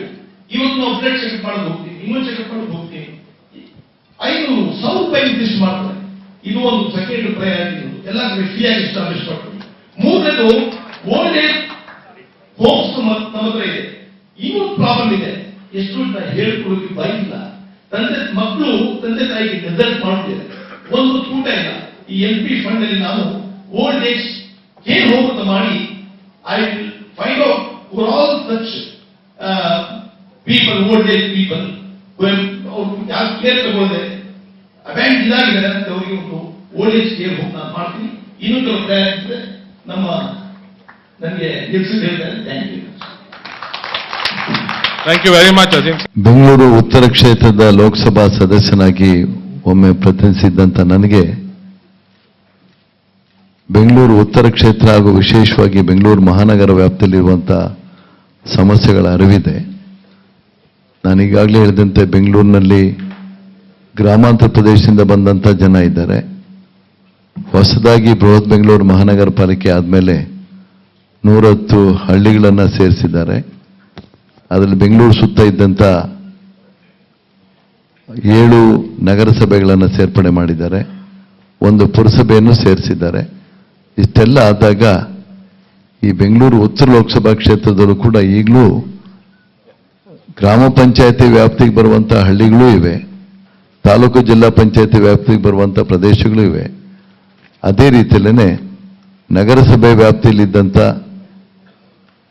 ಏನು suburban areas ಅಂತ ಹೇಳ್ತೀವಿ, ಅವು ಬೃಹತ್ ಬೆಂಗಳೂರು ಮಹಾನಗರ ಪಾಲಿಕೆ ವ್ಯಾಪ್ತಿಗೆ ಬಂದಂಥದ್ದು ಇದೆ. ಒಂದೊಂದು ಭಾಗದಲ್ಲೂ ಕೂಡ ಒಂದೊಂದು ರೀತಿಯ ಮೂಲಭೂತ ಸೌಲಭ್ಯಗಳ ಕೊರತೆ ಇರುವಂಥದ್ದು. ಹೊಸದಾಗಿ ಬೆಂಗಳೂರು ಮಹಾನಗರಕ್ಕೆ ಸೇರಿದಂಥ ಪ್ರದೇಶಗಳಲ್ಲಿ ಅಲ್ಲಿ ಸಂಪರ್ಕ ವ್ಯವಸ್ಥೆ ಬೇಕು, ರಸ್ತೆಗಳಾಗಬೇಕಾಗಿರುವಂಥದ್ದಿದೆ, ಒಳಚರಂಡಿ ವ್ಯವಸ್ಥೆ ಆಗಬೇಕಾಗಿರುವಂಥದ್ದಿದೆ, ಕುಡಿಯೋ ನೀರಿನ ವ್ಯವಸ್ಥೆ ಆಗಬೇಕಾಗಿರುವಂಥದ್ದಿದೆ. ಮೇಲಾಗಿ ಬಹಳಷ್ಟು ಮುಖ್ಯವಾಗಿ ಬೆಂಗಳೂರಿನ ಹಳೆ ಪ್ರದೇಶಗಳು ಮತ್ತು ಒಳ ಪ್ರದೇಶಗಳು, ಈಗ ಬೆಂಗಳೂರಿಗೆ ವಲಸೆ ಬರುವಂಥವ್ರ ಸಂಖ್ಯೆ ಬಹಳಷ್ಟು ಹೆಚ್ಚಾಗಿದೆ. ನಾನಾ ಕಾರಣಗಳಿಗಾಗಿ ಕಟ್ಟಡ ಕಾರ್ಮಿಕರು ಬರುವಂಥವ್ರು ಇರ್ಬೋದು, ರಸ್ತೆ ನಿರ್ಮಾಣದಲ್ಲಿ ತೊಡಗಿರುವಂಥವ್ರು ಇರ್ಬೋದು, ಖಾಸಗಿ ಕಾರ್ಖಾನೆಗಳಲ್ಲಿ ಕೆಲಸ ಮಾಡ್ತಿರುವಂಥವ್ರು ಇರ್ಬೋದು. ಇವರೆಲ್ಲ ಬಂದು ವಸತಿ ಸಮಸ್ಯೆ, ಹೌಸಿಂಗ್ ಪ್ರಾಬ್ಲಮ್ ಬಹಳಷ್ಟು ಅಕ್ಯೂಟ್ ಆಗಿರುವಂಥದ್ದಿದೆ. ಕುಡಿಯೋ ನೀರಿನ ಬಗ್ಗೆ ಹೇಳೋದಾಗಿದ್ರೆ ನಾನೊಂದು ಅನೇಕ ವರ್ಷಗಳಿಂದ ಅದರ ಬಗ್ಗೆ ಸಂಘಟನೆಗಳ ಜೊತೆಗೆ ಸಂಪರ್ಕ ಇಟ್ಕೊಂಡು ನಾವು ಸರ್ಕಾರದ ಮೇಲೆ ಒತ್ತಡ ತರುವಂಥ ಕೆಲಸ ಮಾಡಿಕೊಂಡೇ ಬಂದ್ವಿ. ಬೆಂಗಳೂರು ಮಹಾನಗರಕ್ಕೆ ಈಗಿರುವಂಥ ರೀತಿಯಲ್ಲೇ ನೀರಾವರಿ ಸಮಸ್ಯೆಯನ್ನು ಮುಂದುವರಿಯೋದಕ್ಕೆ ಬಿಟ್ಟರೆ 2020 ಅಷ್ಟೊತ್ತಿಗೆ ಇಲ್ಲಿ ವಾಟರ್ ಫ್ಯಾಮಿನ್ ಶುರು ಆಗುತ್ತೆ ಅಂತ ಆ ಒಂದು ಸ್ಥಿತಿಯನ್ನು ನಾವು ತಲುಪ್ತೇವೆ. ಅಂತರ್ಜಲದ ಮಟ್ಟ 110-120 ಅಡಿಯಲ್ಲಿ ನೀರು ಸಿಗ್ತಾ ಇದ್ದಂಥದ್ದು ಈಗ ಬೆಂಗಳೂರು ಕೆಂಪೇಗೌಡ ವಿಮಾನ ನಿಲ್ದಾಣದ ಪಕ್ಕದಲ್ಲೇ 1400 ಅಡಿ ಆಳಕ್ಕೆ ಕೊಳವೆ ಬಾವಿ ತೋಡಿದ್ರು ಕೂಡ ನೀರಿಲ್ಲ ಅನ್ನುವಂಥ ಒಂದು ಪರಿಸ್ಥಿತಿ ನಿರ್ಮಾಣ ಆಗಿರುವಂಥದ್ದು ನಾವು ಗಮನಿಸಿದ್ದೇವೆ. ಈಗ ಒಂದು ನಾನಾ ರೀತಿಯಲ್ಲಿ ಇದನ್ನು ನಾವು ಎದುರಿಸಬೇಕಾಗ್ತದೆ. ಅಂತರ್ಜಲ ಮಟ್ಟ ವೃದ್ಧಿ ಮಾಡಬೇಕಾದಾಗ ನಾವು ಮಳೆ ನೀರನ್ನು ಕೊಯ್ಲು ಮಾಡುವಂಥದ್ದು, ಟ್ಯಾಪಿಂಗ್ ರೈನ್ ವಾಟರ್ ಅದು ಮಾಡುವಂಥದ್ದಕ್ಕೆ ಆದ್ಯತೆ ಕೊಡುವಂಥದ್ದು ಇರುವಂಥದ್ದು. ಇನ್ನೊಂದು ಕಾವೇರಿ ನೀರು ಪಡ್ಕೊಳ್ಳೋದಕ್ಕೂ ಕೂಡ ಇತಿಮಿತಿಗಳಿವೆ. ಹೊಸ ಪ್ರದೇಶಕ್ಕೆ ನಾವು ಕಾವೇರಿ ನೀರನ್ನು ತಂದರೂ ಕೂಡ ಅದು ಸಾಕಾಗೋಲ್ಲ. ಅದಕ್ಕಾಗಿ ತಜ್ಞರು ಮೊನ್ನೆ ತಾನೇ ಮಾನ್ಯ ಪರಮಶಿವಯ್ಯನವರು ನೀರಾವರಿ ತಜ್ಞರಾಗಿದ್ದಂಥ ನಿಧನರಾದರು. ಅವರೊಂದು ವರದಿಯನ್ನು ಕೊಟ್ಟಿದ್ದರು. ಅದರಲ್ಲಿ ಪಶ್ಚಿಮ ಘಟ್ಟಗಳ ಮುಖಾಂತರ ಸಮುದ್ರ ಸೇರುವಂಥ ನೀರು, ನದಿಗಳ ನೀರು ಒಂದು ವರ್ಷದಲ್ಲಿ 2000 TMC ಅಷ್ಟು ನೀರು ಯಾರೂ ಬಳಕೆ ಮಾಡದೆ ಹೋಗ್ತಾ ಇದೆ. ಅದನ್ನು ಮೇಲ್ಮಟ್ಟದಲ್ಲಿ ಮಳೆ ನೀರನ್ನ ಸಂಗ್ರಹಣೆ ಮಾಡಿಕೊಂಡು ಅಲ್ಲಿಂದ ಬಯಲುಸೀಮೆಗೆ ತರುವಂಥ ಪ್ರಯತ್ನ ಮಾಡಿದರೆ ಅದರಲ್ಲಿ ಒಂದು ಭಾಗ ಎತ್ತಿನ ಹೊಳೆ ಯೋಜನೆ ಒಂದು ರಾಜಕೀಯ ವಿವಾದಕ್ಕೆ ಒಳಗಾಗುವಂಥ ವಸ್ತು ಆಗಿಬಿಟ್ಟಿದೆ. ಅದರ ಒಟ್ಟಿಗೆ ಇವತ್ತು ಆ ಭಾಗದಿಂದ ನೀರು ತರುವಂಥ ಒಂದು ಪ್ರಸ್ತಾವನೆ, ಇನ್ನೂ ಹೊಸದಾಗಿ ಪರಿಸರಕ್ಕೆ ಹಾನಿಯಾಗದೇ ಇರುವಂಥ ರೀತಿಯಲ್ಲಿ, ಅರಣ್ಯ ನಾಶ ಆಗದೇ ಇರುವಂಥ ರೀತಿಯಲ್ಲಿ ಶರಾವತಿ ನದಿ ಮೂಲದಿಂದಲೂ ಕೂಡ ವಿದ್ಯುತ್ ಉತ್ಪತ್ತಿ ಆಗಿ ಅದು ಸಮುದ್ರಕ್ಕೆ ಹೋಗುವಂಥದ್ದನ್ನು ಬಳಕೆ ಮಾಡಿಕೊಳ್ಳೋದು ಅನ್ನೋ ಒಂದು ಪ್ರಯತ್ನ ಇದೆ. ಅದನ್ನು ತರುವಂಥ ಒಂದು ಪ್ರಯತ್ನ ಮಾಡ್ಬೋದು. ಇನ್ನೊಂದು ಬೆಂಗಳೂರು ಮಹಾನಗರಕ್ಕೆ ಪಬ್ಲಿಕ್ ಟ್ರಾನ್ಸ್ಪೋರ್ಟ್ ಸಿಸ್ಟಮ್ ಅನ್ನುವಂಥದ್ದನ್ನು ನಾವು ಪರಿಣಾಮಕಾರಿಯಾಗಿ ಹೊಂದಾಣಿಕೆ ಮುಖಾಂತರ ಲಿಂಕೇಜಸ್ ತರುವಂಥದ್ದಾಗಬೇಕಾಗ್ತದೆ. ಟ್ರಾನ್ಸಿಟ್ ಸಿಸ್ಟಮನ್ನು ತರಬೇಕಾಗ್ತದೆ. ನಮ್ಮ ಮೆಟ್ರೋ ಜೊತೆಗೇನೆ ಇವತ್ತು ನಾನು ಭಾಳ ಹಿಂದೆ ಲೋಕಸಭಾ ಸದಸ್ಯನಾಗಿದ್ದಾಗಲೂ ಕೂಡ ನಾನು ಒತ್ತಿ ಹೇಳಿದ್ದೆ, ಒಂದು ನಮಗೆ ನಮ್ಮ ರಾಜ್ಯದಲ್ಲಿ ರೈಲ್ವೆ ಅಭಿವೃದ್ಧಿ ಸಾಕಷ್ಟು ರೀತಿಯಲ್ಲಿ ಆಗಿಲ್ಲ, ಅದಕ್ಕೆ ನೈಋತ್ಯ ರೈಲ್ವೆ ಮೊದಲೇ ತರಬೇಕು ಅಂತೇಳಿ ಪ್ರಯತ್ನ ಪಟ್ಟಂಥದ್ದು ಅದು ನಾನು ಕೂಡ ಆ ಪ್ರಯತ್ನದಲ್ಲಿ ಸೇರಿದ್ದೆ. ಅದು ಸ್ಥಾಪನೆ ಆಗಿರುವಂಥದ್ದಿದೆ. ಮತ್ತೇನು ಸುತ್ತಲೂ ಕೂಡ ಸಬರ್ಬನ್ ರೈಲ್ ಸಿಸ್ಟಮ್ ಅಂತ ಹೇಳ್ತೀವಿ, ವರ್ತುಲ ರೈಲ್ವೆ ಯೋಜನೆ ಬಗ್ಗೆನೂ ಕೂಡ ನಾನು ಅವತ್ತು ಮಾತಾಡಿದೆ. ಈಗಿನ ನಮ್ಮ ಸ್ನೇಹಿತರು ಪ್ರೊಫೆಸರ್ ರಾಜೇಗೌಡರು ಇನ್ನೂ ಕೆಲವರು ಅದರ ಬಗ್ಗೆ ಪ್ರಸ್ತಾವನೆಗಳನ್ನು ಮುಂದೆ ಇಟ್ಟು ಕೇಂದ್ರ ಸರ್ಕಾರದ ಮುಂದೆ ಇರುವಂಥದ್ದು ನಾವು ನೋಡಿದ್ದೇವೆ. ಅದು ಒಂದು ತರುವಂಥದ್ದು. ಮತ್ತು ಬಹಳ ಮುಖ್ಯವಾಗಿ ಅನೇಕ ರೀತಿಯಲ್ಲೂ ಕೂಡ ಸಹಭಾಗಿತ್ವ, ಜನರ ಸಂಘಟನೆಗಳನ್ನು ಸರ್ಕಾರ ಒಂದರಿಂದಲೇ ಆಗ್ತದೆ ಅಂತ ನಾನು ನಂಬಿಲ್ಲ. MP ಆಗಿ ನಾನೆಲ್ಲ ಮಾಡಲಿಕ್ಕೆ ಆಗ್ತದೆ ಅನ್ನೋವಂಥದ್ದು ನಂಬಿಲ್ಲ. ಆದರೆ ಜನರ ಸಹಭಾಗಿತ್ವ ಬಹಳ ಮುಖ್ಯ ಆಗ್ತದೆ. ಬಹಳಷ್ಟು ಅನುಭವ ಇರುವಂಥವ್ರು ಹಿರಿಯ ನಾಗರಿಕರು ಕೂಡ ಬೆಂಗಳೂರಿನಲ್ಲಿದ್ದಾರೆ. ಮತ್ತು ಕ್ಷೇಮವೃದ್ಧಿ, ಸ್ಥಳೀಯ ನಿವಾಸಿಗಳ ಕ್ಷೇಮವೃದ್ಧಿ ಸಂಘಟನೆಗಳು ಅನೇಕವಿವೆ. ಅವು ಸ್ವಯಂ ಸೇವಾ ಸಂಸ್ಥೆಗಳು NGOs ಕೂಡ ಬಹಳ ಉತ್ತಮವಾಗಿ ಕೆಲಸ ಮಾಡ್ತವೆ. ಅವರ ಒಂದು ಸಹಕಾರವನ್ನು ಪಡ್ಕೊಂಡು ಅವರ ಒಂದು ಸಲಹೆಯನ್ನು ತಗೊಂಡು ನಾವು ಉತ್ತಮವಾದಂಥ ರೀತಿಯ ಒಂದು ಬದಲಾವಣೆಯನ್ನು ಬೆಂಗಳೂರು ಮಹಾನಗರಕ್ಕೆ ತರಬಹುದು ಅನ್ನುವಂಥದ್ದು. ಮತ್ತು ಸ್ಯಾಟಲೈಟ್ ಟೌನ್ಸ್ ಬಗ್ಗೆ ನಾವು ಮುಂಚೆನೇ ಹೇಳಿದ್ದು, ಬೆಂಗಳೂರಿನ ಹೊರವಲಯದ ನಗರಗಳ ಅಭಿವೃದ್ಧಿ ಮಾಡಿ ಅದು ಬೆಳವಣಿಗೆಯ ಕೇಂದ್ರಗಳಾಗಾದರೆ ಹಾಗೆ ಬೆಂಗಳೂರಿನ ಮೇಲೆ ಒತ್ತಡ ತಡಿಬೋದು ಅನ್ನುವಂಥದ್ದನ್ನು ಕೂಡ ನಾವು ಹಿಂದೆನೂ ಕೂಡ ಪ್ರಯತ್ನ ಪಟ್ಟಿದ್ದು. ಬಹಳ ಮುಖ್ಯವಾಗಿರುವಂಥದ್ದು ಅನುದಾನವನ್ನು ತರುವಂಥದ್ದು, ಬೇರೆ ಬೇರೆ ಮೂಲಗಳಿಂದ ತರುವಂಥದ್ದು, ಖಾಸಗಿ ಮತ್ತು ಸರ್ಕಾರಿ ಸಹಭಾಗಿತ್ವದಲ್ಲೂ ಕೂಡ ಮುಖ್ಯವಾಗಿ ಅಭಿವೃದ್ಧಿಗೆ ಪೂರಕವಾದಂಥ ಕಾರ್ಯಕ್ರಮಗಳು. ಧನ್ಯವಾದ. Thank you. We finished the second round of discussion. Will you join me in a big hand? How do you see your accountability to those who elect you? How will you be accessible to them? What will be your response mechanism to their grievances and difficulties? ತಮ್ಮನ್ನು ಆಯ್ಕೆ ಮಾಡಿರುವ ಮಹಾಜನತೆ ಜೊತೆ ಯಾವ ರೀತಿ ನೀವು ಸಂಬಂಧ ಉಳಿಸಿಕೊಳ್ಳುವಿರಿ, accountability, ಹಾಗೂ ನಿಮ್ಮ ಜವಾಬ್ದಾರಿಯನ್ನು ನಿಭಾಯಿಸುವಿರಿ? ಎಲೆಕ್ಟ್ ಆದ್ಮೇಲೆ ಜನರ ಆರೋಪ ಏನಂತಂದ್ರೆ ಎಲೆಕ್ಟ್ ಆದ್ರು ಹೋದ್ರು 5 ವರ್ಷ ಆದ್ಮೇಲೆ ನೀವು ಬಂದಿದ್ದೀರಾ, ಅದಕ್ಕೆ ಅವಕಾಶ ಕೊಡೋದು. ಮೊದಲನೇದಾಗಿ ನಾನು ನನ್ನ ಕಚೇರಿಯಲ್ಲಿ 7/24 ಕಂಟ್ರೋಲ್ ರೂಮ್ ಓಪನ್ ಮಾಡ್ತೀನಿ. Anybody can contact me. My operator will be there round the clock. He will note down the grievances and the names of the caller and the brief fact of the grievances, whatever they state. ನನ್ನ ಗಮನಕ್ಕೆ ಬಂದಾಗ immediately I will go to the rescue. ಇದು ಬಹಳ important. I will try to bring their grievances to the notice of the concerned authorities. ಇದೊಂದು ಮಾಡೋದು ಏನಾಗುತ್ತೆ, ನಮ್ಮ ಒಂದು ಸಂಬಂಧ ಖಂಡಿತ ಹೊಂದ್ಕೊಳ್ಳೋದು. ಎರಡನೇದಾಗಿ ನಮ್ಗೆ ಎಲೆಕ್ಟ್ ಮಾಡಿದ್ಮೇಲೆ we have powers and we are the relatives of the people and we have to bring their grievances to the notice of the concern authorities of the government officers of the department. ನಾನು ಮಾಡ್ತೀನಿ ಅಂತಂದ್ರೆ grievances ಅಂದ್ರೆ ಕುಂದ ಕೊರತೆಗಳ ಸಭೆ ಅಂತ ಬಿಟ್ಟು at least once in month ನಾನು ಏರ್ಪಡಿಸ್ತೀನಿ. ಯಾವ ತರ ಅಂತ ಹೇಳಿದ್ರೆ, ಒಂದು ನನ್ನ ಪ್ರತಿಯೊಂದು ಅಸೆಂಬ್ಲಿ ಕಾನ್ಸ್ಟಿಟ್ಯೂನ್ಸಿನಲ್ಲಿ ಒಂದು ಕಡೆ ಅಧಿಕಾರಿಗಳು ಕೂತಿರ್ಬೇಕು, BDMP, BDA, BWSSP, all department officers. ಅಂದ್ ಎಟ್ ಸೈಡ್ ಜನರಿಗೆ ಕೂರಿಸ್ತೀನಿ, ಅವ್ರು ಗ್ರೀವೆನ್ಸಸ್ ಹೇಳಬೇಕು. ಗ್ರೀವೆನ್ಸಸ್ ಹೇಳಿದಾಗ ಅಧಿಕಾರಿಗಳು ಉತ್ತರ ಕೊಡಬೇಕು. ಯಾಕೆ ನಾವು ಸಾಲ್ವ್ ಮಾಡಿಲ್ಲ, ಅದು ಸಾಲ್ವ್ ಮಾಡೋಕೆ ಆಗದೆ ಇಲ್ಲ, ಯಾವಾಗ ಸಾಲ್ವ್ ಮಾಡಿಲ್ಲ ಅಂತ ಒಂದು ಟೈಮ್ ಬೌಂಡ್ ಅವರು ಒಂದು ಅಶ್ಯೂರೆನ್ಸ್ ಕೊಡಬೇಕಾಗುತ್ತೆ. ಮತ್ತು ಇವತ್ತು very much concern about the women's grievances. Bengaluru ನಗರ ಎಂಥ ಒಂದು ದೊಡ್ಡ ನಗರ, ಏನು ವುಮೆನ್ ಪೊಲೀಸ್ ಸ್ಟೇಷನ್ಸ್ ಇದೆ, ಥೌಸಂಡ್ಸ್ ಆಫ್ ಕಂಪ್ಲೇಂಟ್ಸ್ ಅಂತೆ. You go and see in the associate women police station any given time ಒಂದು 50 ಜನ 100 ಜನ ಲೇಡೀಸ್ ನಿಂತಿರ್ತಾರೆ. ನಮ್ಮಲ್ಲಿ ಇನ್ನು ಬೆಂಗಳೂರಿನಲ್ಲಿ ಎಲ್ಲೇ ಎರಡು ಕೌನ್ಸಿಲಿಂಗ್ ಸೆಂಟರ್. ನಾನು ಪ್ರತಿಯೊಂದು ಅಸೆಂಬ್ಲಿ ಸೀಕ್ವೆಂಟ್ ನಲ್ಲಿ ಕೌನ್ಸಿಲಿಂಗ್ ಸೆಂಟರ್ ಓಪನ್ ಮಾಡ್ತೀನಿ. But not only that much, 29 years of service ನಲ್ಲಿ I have given relief to my sisters. ನನಗೆ ಅದು ಆರ್ಟ್ ಗೊತ್ತಿದೆ, ಕೌನ್ಸಿಲಿಂಗ್ ಆರ್ಟ್ ಗೊತ್ತಿದೆ. ಲೇಡೀಸ್ ಯಾವ ತರ ಮಾತಾಡಬೇಕು, in case they have made complaint against the husband, ಅದಿಲ್ಲ ಯಾವ ತರ ಸಾಲ್ವ್ ಮಾಡಬೇಕು, ಪೇಷಂಟ್ ಹೇಗೆ ಕೊಡಬೇಕು, ಅವ್ರಿಗೆ ಏನು ಅಡ್ವೈಸ್ ಮಾಡಬೇಕು ಅಂತ some of the serious cases ನಾನೇ ಕೂತ್ಕೊಳ್ತೀನಿ, ಕೌನ್ಸಿಲಿಂಗ್ ಮಾಡ್ತೀನಿ. That will give a very big relief to them. If one woman commits suicide, ಮಕ್ಕಳು ಆತ್ಮಹತ್ಯೆ ಆಗ್ತಾರೆ, ಮನೆಯೇ ಹಾಳಾಗುತ್ತೆ. ಇದಕ್ಕೆ ನಾನು ಪ್ರಯಾರಿಟಿ ಕೊಡ್ತೀನಿ. ಇಂತಹ ನೂರಾರು ಸ್ಕೀಮ್ಸ್ಗಳು ನನ್ನಲ್ಲಿದೆ. I will come to the rescue once they come to know as our representative has concern about the society, about women ಅಂತ ಹೇಳಿದಾಗ ಏನಾಗುತ್ತೆ, ನಮ್ಮ ಸಂಪರ್ಕ ಬೆಳ್ಕೊಂಡು ಹೋಗುತ್ತೆ. ರಿಪ್ರೆಸೆಂಟೇಟಿವ್ ಮೇಲೆ ಕಾನ್ಫಿಡೆನ್ಸ್ ಬೇಕು, ಮ್ಯೂಚುವಲ್ ಕಾನ್ಫಿಡೆನ್ಸ್ ಇರಬೇಕು, ಲವ್ ಅಂಡ್ ಅಫೆಕ್ಷನ್ ಇರಬೇಕು. ಸುಮ್ಮನೆ ನಾಲ್ಕು ಆಗ್ತದೆ, ಯಾರೋ ಬಂದ ತಕ್ಷಣ ಅರ್ಜಿ ತಗೊಂಡು ಏನು ಅಂತ ಒಂದು ತಾಳ್ಮೆ ಅವರಿಗೆ ಇರುವುದಿಲ್ಲ. ಅವ್ರು ಗೊತ್ತಾಗುತ್ತೆ, ಸರಿ ನೋಡ್ತೀನಿ ಅಂತ ಹೇಳಿ ಬಂದು ಕಳಿಸ್ಬಿಡ್ತಾರೆ. ನೋ ಇವ್ರಿಗೆ ನಮ್ಮ ಬಗ್ಗೆ ಕನ್ಸರ್ನ್ ಇಲ್ಲ ಅಂತ they lose confidence in you ಅಂತದಕ್ಕೆ ಅವಕಾಶ ನಾನು ಕೊಡಲ್ಲ. ಅವ್ರಿಗೆ ಪ್ರೀತಿ ವಿಶ್ವಾಸದಿಂದ ನೋಡ್ತೀನಿ. ಸಂಪರ್ಕ ಸದಾಕಾಲ ಕೂಸು. Thank you. ನನ್ನ ಸುಮಾರು 35 ವರ್ಷಗಳ ಸಾರ್ವಜನಿಕ ಬದುಕಿನಲ್ಲಿ ಅನೇಕ ಸಂಘ ಸಂಸ್ಥೆಗಳಲ್ಲಿ ಕೆಲಸ ಮಾಡಿದ್ದೇನೆ, ಸ್ಥಳೀಯ ಸಂಸ್ಥೆಗಳಲ್ಲಿ ಕೆಲಸ ಮಾಡಿದ್ದೇನೆ, ಲೋಕಸಭಾ ಸದಸ್ಯನಾಗೂ ಕೆಲಸ ಮಾಡ್ತಿದ್ದೇನೆ ಅಂತ ಹೇಳಿದೆ.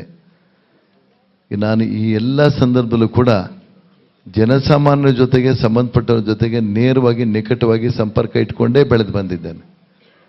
ಹಾಗಾಗಿ ಸಂಸದನಾಗಿದ್ದಂಥ ಸಂದರ್ಭದಲ್ಲೂ ಕೂಡ ನಾನು ನಮ್ಮ ಕ್ಷೇತ್ರದ ಸಂಪರ್ಕ ಇಟ್ಕೊಳ್ಳುವಂಥ ರೀತಿಯಲ್ಲಿ ಮಾಹಿತಿ ತಂತ್ರಜ್ಞಾನ ವಿಧಾನವನ್ನು ಕೂಡ ಬಳಕೆ ಮಾಡಿದೆ. ಸಂಸತ್ತಿನ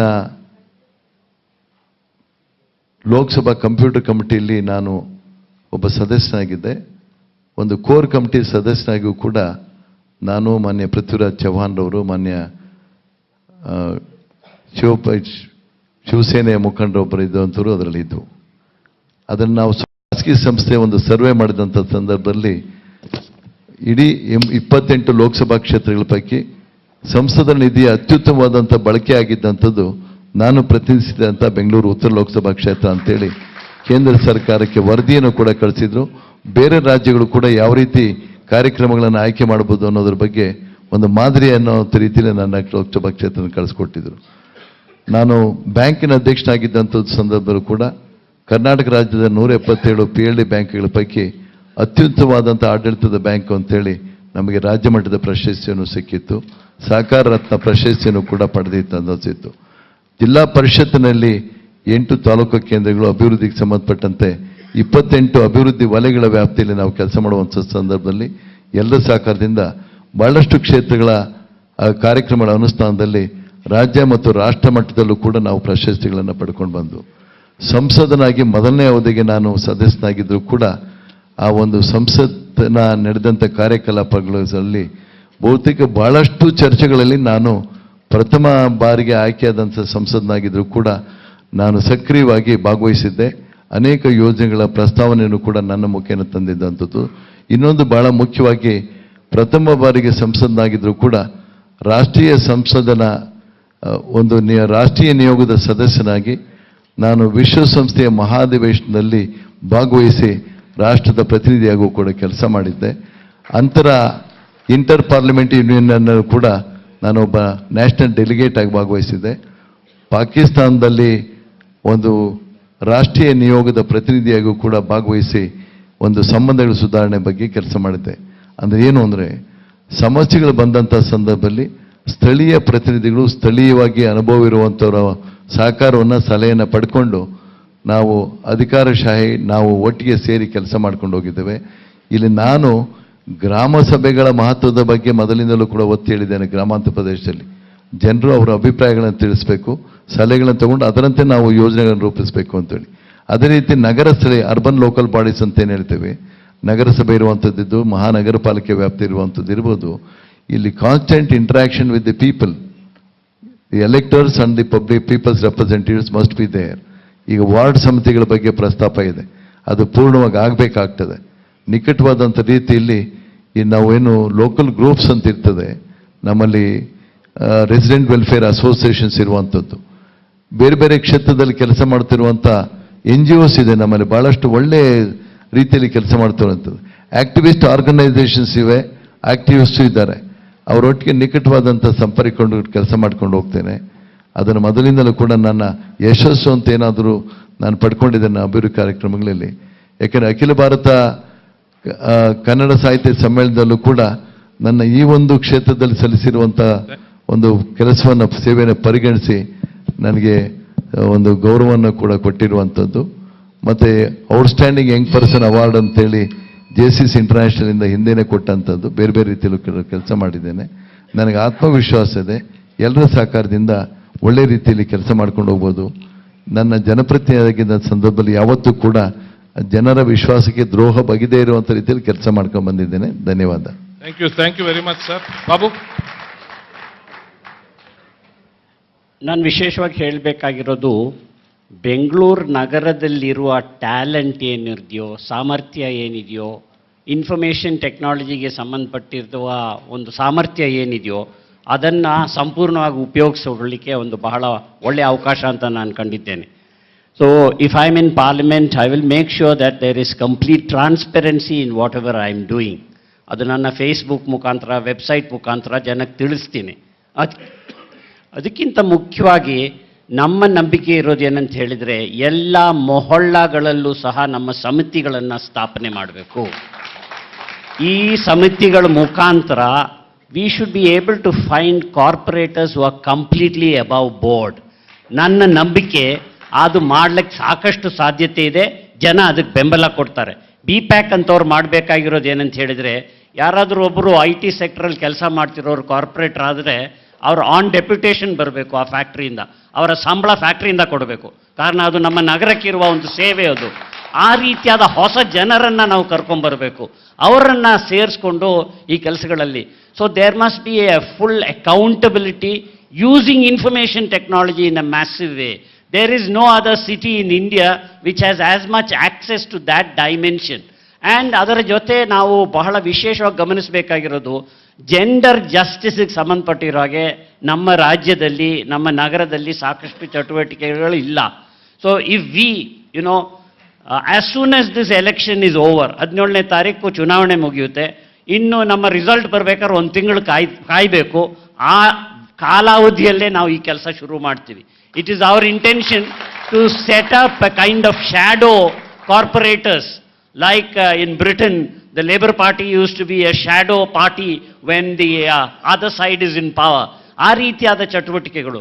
Then I believe, I'm not somebody who wants to pretend that I have answers for everything. But in the city of Bangalore, there are enough answers for everything. So that must be brought together. ಎಕ್ಸ್ಪರ್ಟ್ಸ್ನ ಕರ್ಕೊಂಬರ್ಬೇಕು, ಎಲ್ಲಿಂದ ಬೇಕಾದರೂ ಅವ್ರು ಬರಲಿ. ಆ ಜನರನ್ನು ಸೇರಿಸಿ we should be able to have methods of discussion and transparency, and that is happening here. This is the beginning of that process. ಇದನ್ನು ಇನ್ನೂ ದೊಡ್ಡ ರೀತಿಯಲ್ಲಿ ಮುಂದೆ ತಗೊಂಡು ಹೋಗಲಿಕ್ಕೆ ಸಾಕಷ್ಟು ಅವಕಾಶ ಮಾಡಿಕೊಡ್ಬೇಕು. So I am fully happy to be transparent and accountable in every conceivable manner. I'd like to thank all our three esteemed candidates for their excellent responses. This is a very important issue bearing on accountability, and I'm sure you've all appreciated what they have said. So will you please give them a big hand, because... Thank you. So now we'll come to the questions which have been posed by the audience, and we have got those questions, sifted it out, and we will now ask each of our esteemed candidates these questions. We'll begin with Sri Narayan Swamy. Question for you is about the scams of the UPA. If UPA has done more scams, please tell us why compared to NDA. This is the question by Mr. Somshekhar. Sir. ಬಹಳ ಪ್ರಮುಖವಾದಂಥ ಪ್ರಶ್ನೆ ಇದು. ಈಗ UPAಯಲ್ಲಿ ಹಗರಣಗಳಿದೆ ಅಂತ ಬಯಲಿಗೆ ಬಂದಂಥದ್ದು UPA ತಂದಂಥ right to information ಆ್ಯಕ್ಟಿಂದ. ಇದನ್ನು ಅರ್ಥ ಮಾಡ್ಕೊಳ್ಬೇಕು. ಮತ್ತು ಇನ್ನೊಂದು ಬಹಳ ಮುಖ್ಯವಾದಂಥದ್ದು, ಎಲ್ಲೆಲ್ಲಿ ಆರೋಪಗಳು ಸ್ಕ್ಯಾಮ್ಸ್ ಆಗಿದೆ UPA ಸುಮ್ಮನೆ ಕೂತ್ಕೊಳ್ಳಿಲ್ಲ. ಕಾನೂನು let the law take its own course ಅಂತೇಳಿ, ಅದು CBI ಮುಖಾಂತರ ಇರ್ಬೋದು, ಬೇರೆ ಬೇರೆ ನ್ಯಾಯಾಲಯಗಳ ಮುಖಾಂತರ ಇರ್ಬೋದು, those persons who are alleged to have been involved in various scams are facing the process of law, and the law will take its own course. ನಾವೇನೂ ಮಧ್ಯೆ ಅಡ್ಡ ಹಾಕಿಲ್ಲ. ಇನ್ನು ಒಂದು, ಯಾರ್ಯಾರು ಆ ರೀತಿಯಲ್ಲಿ ಕಾಂಗ್ರೆಸ್ ಪಕ್ಷದಲ್ಲಿದ್ದು ಉನ್ನತ ಮಟ್ಟದಲ್ಲಿದ್ದು ಆ ರೀತಿ ಆರೋಪಗಳಿಗೆ ಹಗರಣಗಳಲ್ಲಿ ಭಾಗಿಯಾಗಿದ್ದಾರೆ ಅನ್ನೋದು ಮೇಲ್ನೋಟಕ್ಕೆ ಬಂದಿದೆ. ಅವ್ರಿಗೆ ಕಾಂಗ್ರೆಸ್ ಪಕ್ಷದಲ್ಲಿ ಅವಕಾಶ ಕೊಟ್ಟಿಲ್ಲ ಅವರಿಗೆ. ಮತ್ತು ಈ ಬಾರಿ ಲೋಕಸಭೆಗೆ ನಿಲ್ಲಿಗೆ ತಾವು ಗಮನಿಸಬೇಕು ಅಂತೇಳಿ ವಿನಂತಿ ಮಾಡ್ತೇನೆ. ಈಗ ಒಂದು ಬಯಲಿಗೆ ಬಂದಂಥದ್ದು, ಇವತ್ತು ಜನಸಾಮಾನ್ಯರು ಕೂಡ ಕೆಳಮಟ್ಟದಲ್ಲಿ ಒಂದು ಹಳ್ಳಿಯಲ್ಲಿರುವಂಥ ಒಂದು ಕಚೇರಿಗೆ ಹೋಗಿ ನನಗೇನು ಬೇಕು, ಏನಿಲ್ಲ, ಅಭಿವೃದ್ಧಿ ಕಾರ್ಯಗಳು ಎಷ್ಟು ಲಕ್ಷ ಮಂಜೂರಾಗಿದೆ, ಏನು ಕೆಲಸ ಆಗಿದೆ, ಮಾಹಿತಿ ಕೊಡಿ ಅಂತ ಕೇಳ್ತಾರೆ. ಸೊ ಅಷ್ಟು ಪ್ರಮುಖವಾದಂಥ ಒಂದು ಅಸ್ತ್ರವನ್ನು ಕೊಟ್ಟಂಥದ್ದು UP, ಪರಿಣಾಮಕಾರಿಯಾದಂಥ ಕೆಲವು ಕಾರ್ಯಕ್ರಮ ತಂದಿರುವಂಥದ್ದು. ಅದರಿಂದಾಗಿ NDAಗಿಂತ ಜಾಸ್ತಿ ಬಂತು, ಜಾಸ್ತಿ UPಯಲ್ಲಿತ್ತು ಅನ್ನೋದನ್ನು ನಾನು ಒಪ್ಪಲ್ಲ.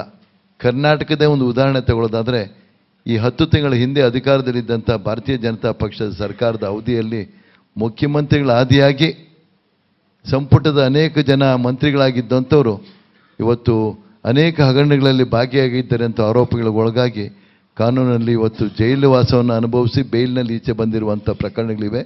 ಇವತ್ತು ಅಂಥ ಪ್ರಕರಣ ಇವತ್ತಿನ ನಮ್ಮ ರಾಜ್ಯ ಸರ್ಕಾರದ ಮುಖ್ಯಮಂತ್ರಿಗಳ ಆದಿಯಾಗಿ ಮಾನ್ಯ ಶ್ರೀ ಸಿದ್ದರಾಮಯ್ಯನವರು ಪ್ರಾಮಾಣಿಕರಿದ್ದಾರೆ.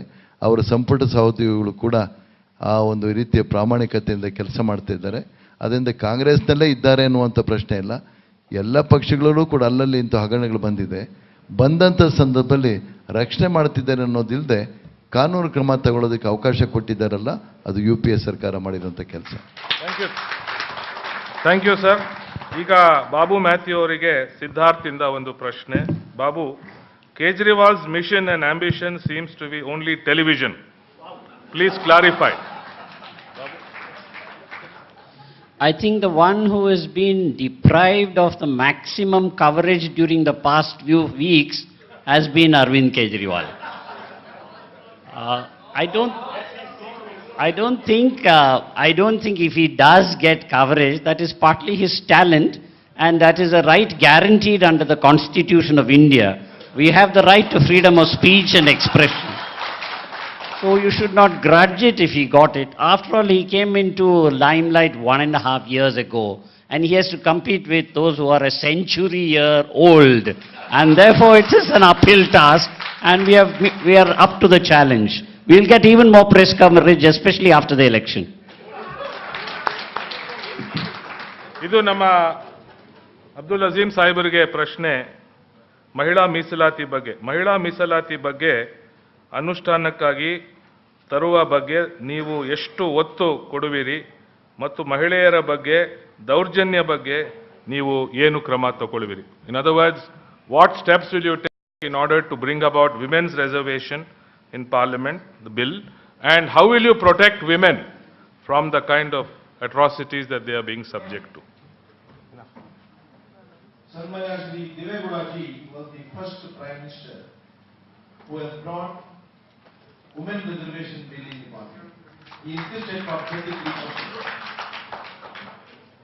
During UPA government, Mrs. Sonia Gandhi ji was the High Command, and in fact she was the de facto Prime Minister. But she failed to bill pass ಮಾಡಿಸಕ್ಕೆ ಆಗಲಿಲ್ಲ. It speaks about her concern for women. ಅದಾದಮೇಲೆ ಈ local bodies ನಲ್ಲಿ 50% reservation ತಂದಿದ್ದು ಸನ್ಮಾನ್ಯ ಶ್ರೀ ದೇವೇಗೌಡರು. ಅದರ ಜೊತೆಗೆ rotation ತಂದರು. ದಲಿತ ಮಹಿಳೆಯರಿಗೂ ಸಿಗಬೇಕು, ಬ್ಯಾಕ್ವರ್ಡ್ ಮಹಿಳೆಯರಿಗೂ ಸಿಗಬೇಕು, ಅದೆಲ್ಲ ಮಾಡಿ ಅವರು ವುಮೆನ್ಸ್ ರೈಟ್ ಪ್ರೊಟೆಕ್ಟ್ ಮಾಡಿದ್ದಾರೆ. ಏನ್ ಬಿಲ್ ಪೆಂಡಿಂಗ್ ಇದೆ ಆ ಬಿಲ್ ಪಾಸ್ ಮಾಡುವ ಸಲುವಾಗಿ ನನ್ನ ಮೊದಲನೇ ಆದ್ಯತೆ ನಾನು ಮೆಂಬರ್ ಆಫ್ ಪಾರ್ಲಿಮೆಂಟ್ ಆಗಿ ಹೋದಾಗ ಈ ಕೆಲಸ ಖಂಡಿತ ಮಾಡ್ತೀನಿ. You can go through my pamphlet, my own manifesto. I insisted 30% reservation for women in the police service. ಯಾಕಂದ್ರೆ ಇವಾಗ ಪ್ರೊಟೆಕ್ಷನ್ ಸಿಗಬೇಕಾದ್ರೆ ಪೊಲೀಸ್ ಸ್ಟೇಷನ್ 30% ವುಮೆನ್ ಇರಬೇಕು. ಒಳ್ಳೆ ಇನ್ವೆಸ್ಟಿಗೇಷನ್ ಆಗುತ್ತೆ, ಒಳ್ಳೆ ಲ್ಯಾಂಡ್ ಆರ್ಡರ್ ಮೇಂಟೈನ್ ಆಗುತ್ತೆ, ವುಮೆನ್ಗೆ ಪ್ರೊಟೆಕ್ಷನ್ ಸಿಗುತ್ತೆ. ನನ್ನ ಕನ್ಸರ್ನ್ ಎಷ್ಟು ಅಂತಂದ್ರೆ I am the only police officer in the state of Karnataka in 10 cases, atrocities against women, rape, ಇಂತಹ ಕೇಸಲ್ಲಿ ಜೀವಾವಧಿ ಶಿಕ್ಷೆ ತಗೊಂಡಿದೆ. ಒಂದು ಕೇಸು ಬಾಷಿಂಗ್ ಸರ್ಕಲ್ ಆಗಿತ್ತು. Mother was rape and murder. 4 ವರ್ಷದ ಮಗುಗೆ ಥ್ರೋಟ್ ಸ್ಲಿಪ್ ಮಾಡಿ ಕೊಲೆ ಮಾಡಿದ್ರು. ಆ ಕೇಸ್ನಲ್ಲಿ ನಾನು ಅದು challenge within 13 months I completed the investigation. I charged the case. After the trial, the case was ended in death sentence. That was the first case in the history of the backward court. Iವಾಗ ಯಾರು ಈ so many cases pending, justice delayed, justice denied ಅಂತ ನಾವು ಹೇಳ್ತೀವಿ. ಹಾಗಾಗಿ ನಾವು ಈ ಕೇಸ್ಗಳಲ್ಲಿ conviction ತಗೊಂಡಿದ್ದೀವಿ. ಎಲ್ಲರಿಗೆ ಕನ್ವಿಕ್ಷನ್ ಸಿಗುವುದಿಲ್ಲ, ಬೇಗ ಸಿಗುವುದಿಲ್ಲ, ವುಮೆನ್ಸ್ಗೆ ನಾವು ಪ್ರೊಟೆಕ್ಷನ್ ಕೊಡೋಕೆ ಸಾಧ್ಯವಿಲ್ಲ. ಹಾಗಾಗಿ ಸ್ಪೆಷಲ್ ಕೋರ್ಟ್ಸ್ ಎಸ್ಟಾಬ್ಲಿಷ್ ಆಗಬೇಕು. ಇನ್ವೆಸ್ಟಿಗೇಷನ್ ವಿತಿನ್ 6 months ನಾವು ಕಂಪ್ಲೀಟ್ ಮಾಡಬೇಕು. ವಿತಿನ್ 6 months ಟ್ರಯಲ್ ಕಂಪ್ಲೀಟ್ ಆಗಬೇಕು. ಇದೆಲ್ಲ ನಾವು ಇಷ್ಟ ತಗೊಂಡಾಗ ಏನಾಗುತ್ತೆ, ವುಮೆನ್ಸ್ ಮೇಲೆ ಏನು ದೌರ್ಜನ್ಯ ನಡೀತಾ ಇದೆ ಅದು ಖಂಡಿತ ನಾವು ತಿಳಿಸಬಹುದು. Thank you very much. Now there is a question for Babu Matthew from Mukesh Prabhu. Reason for signing mercy petition for Kasab. 29.5 crores were spent of taxpayers' money for Kasab. Taking a lifespan of 60 years, he would have lived for another 35 years, and another 270 crores of taxpayers' money would have been spent. Please share your views. Babu? The first thing I want to say is that India is in the company of 20 countries only in the world which still feels that death penalty must be awarded.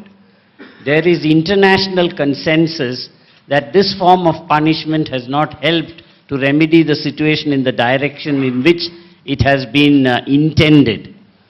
I must also mention to you that the Indian Supreme Court itself has now increasingly a jurisprudence under which it says it condemns death penalty in different ways. The latest example is that of Buller.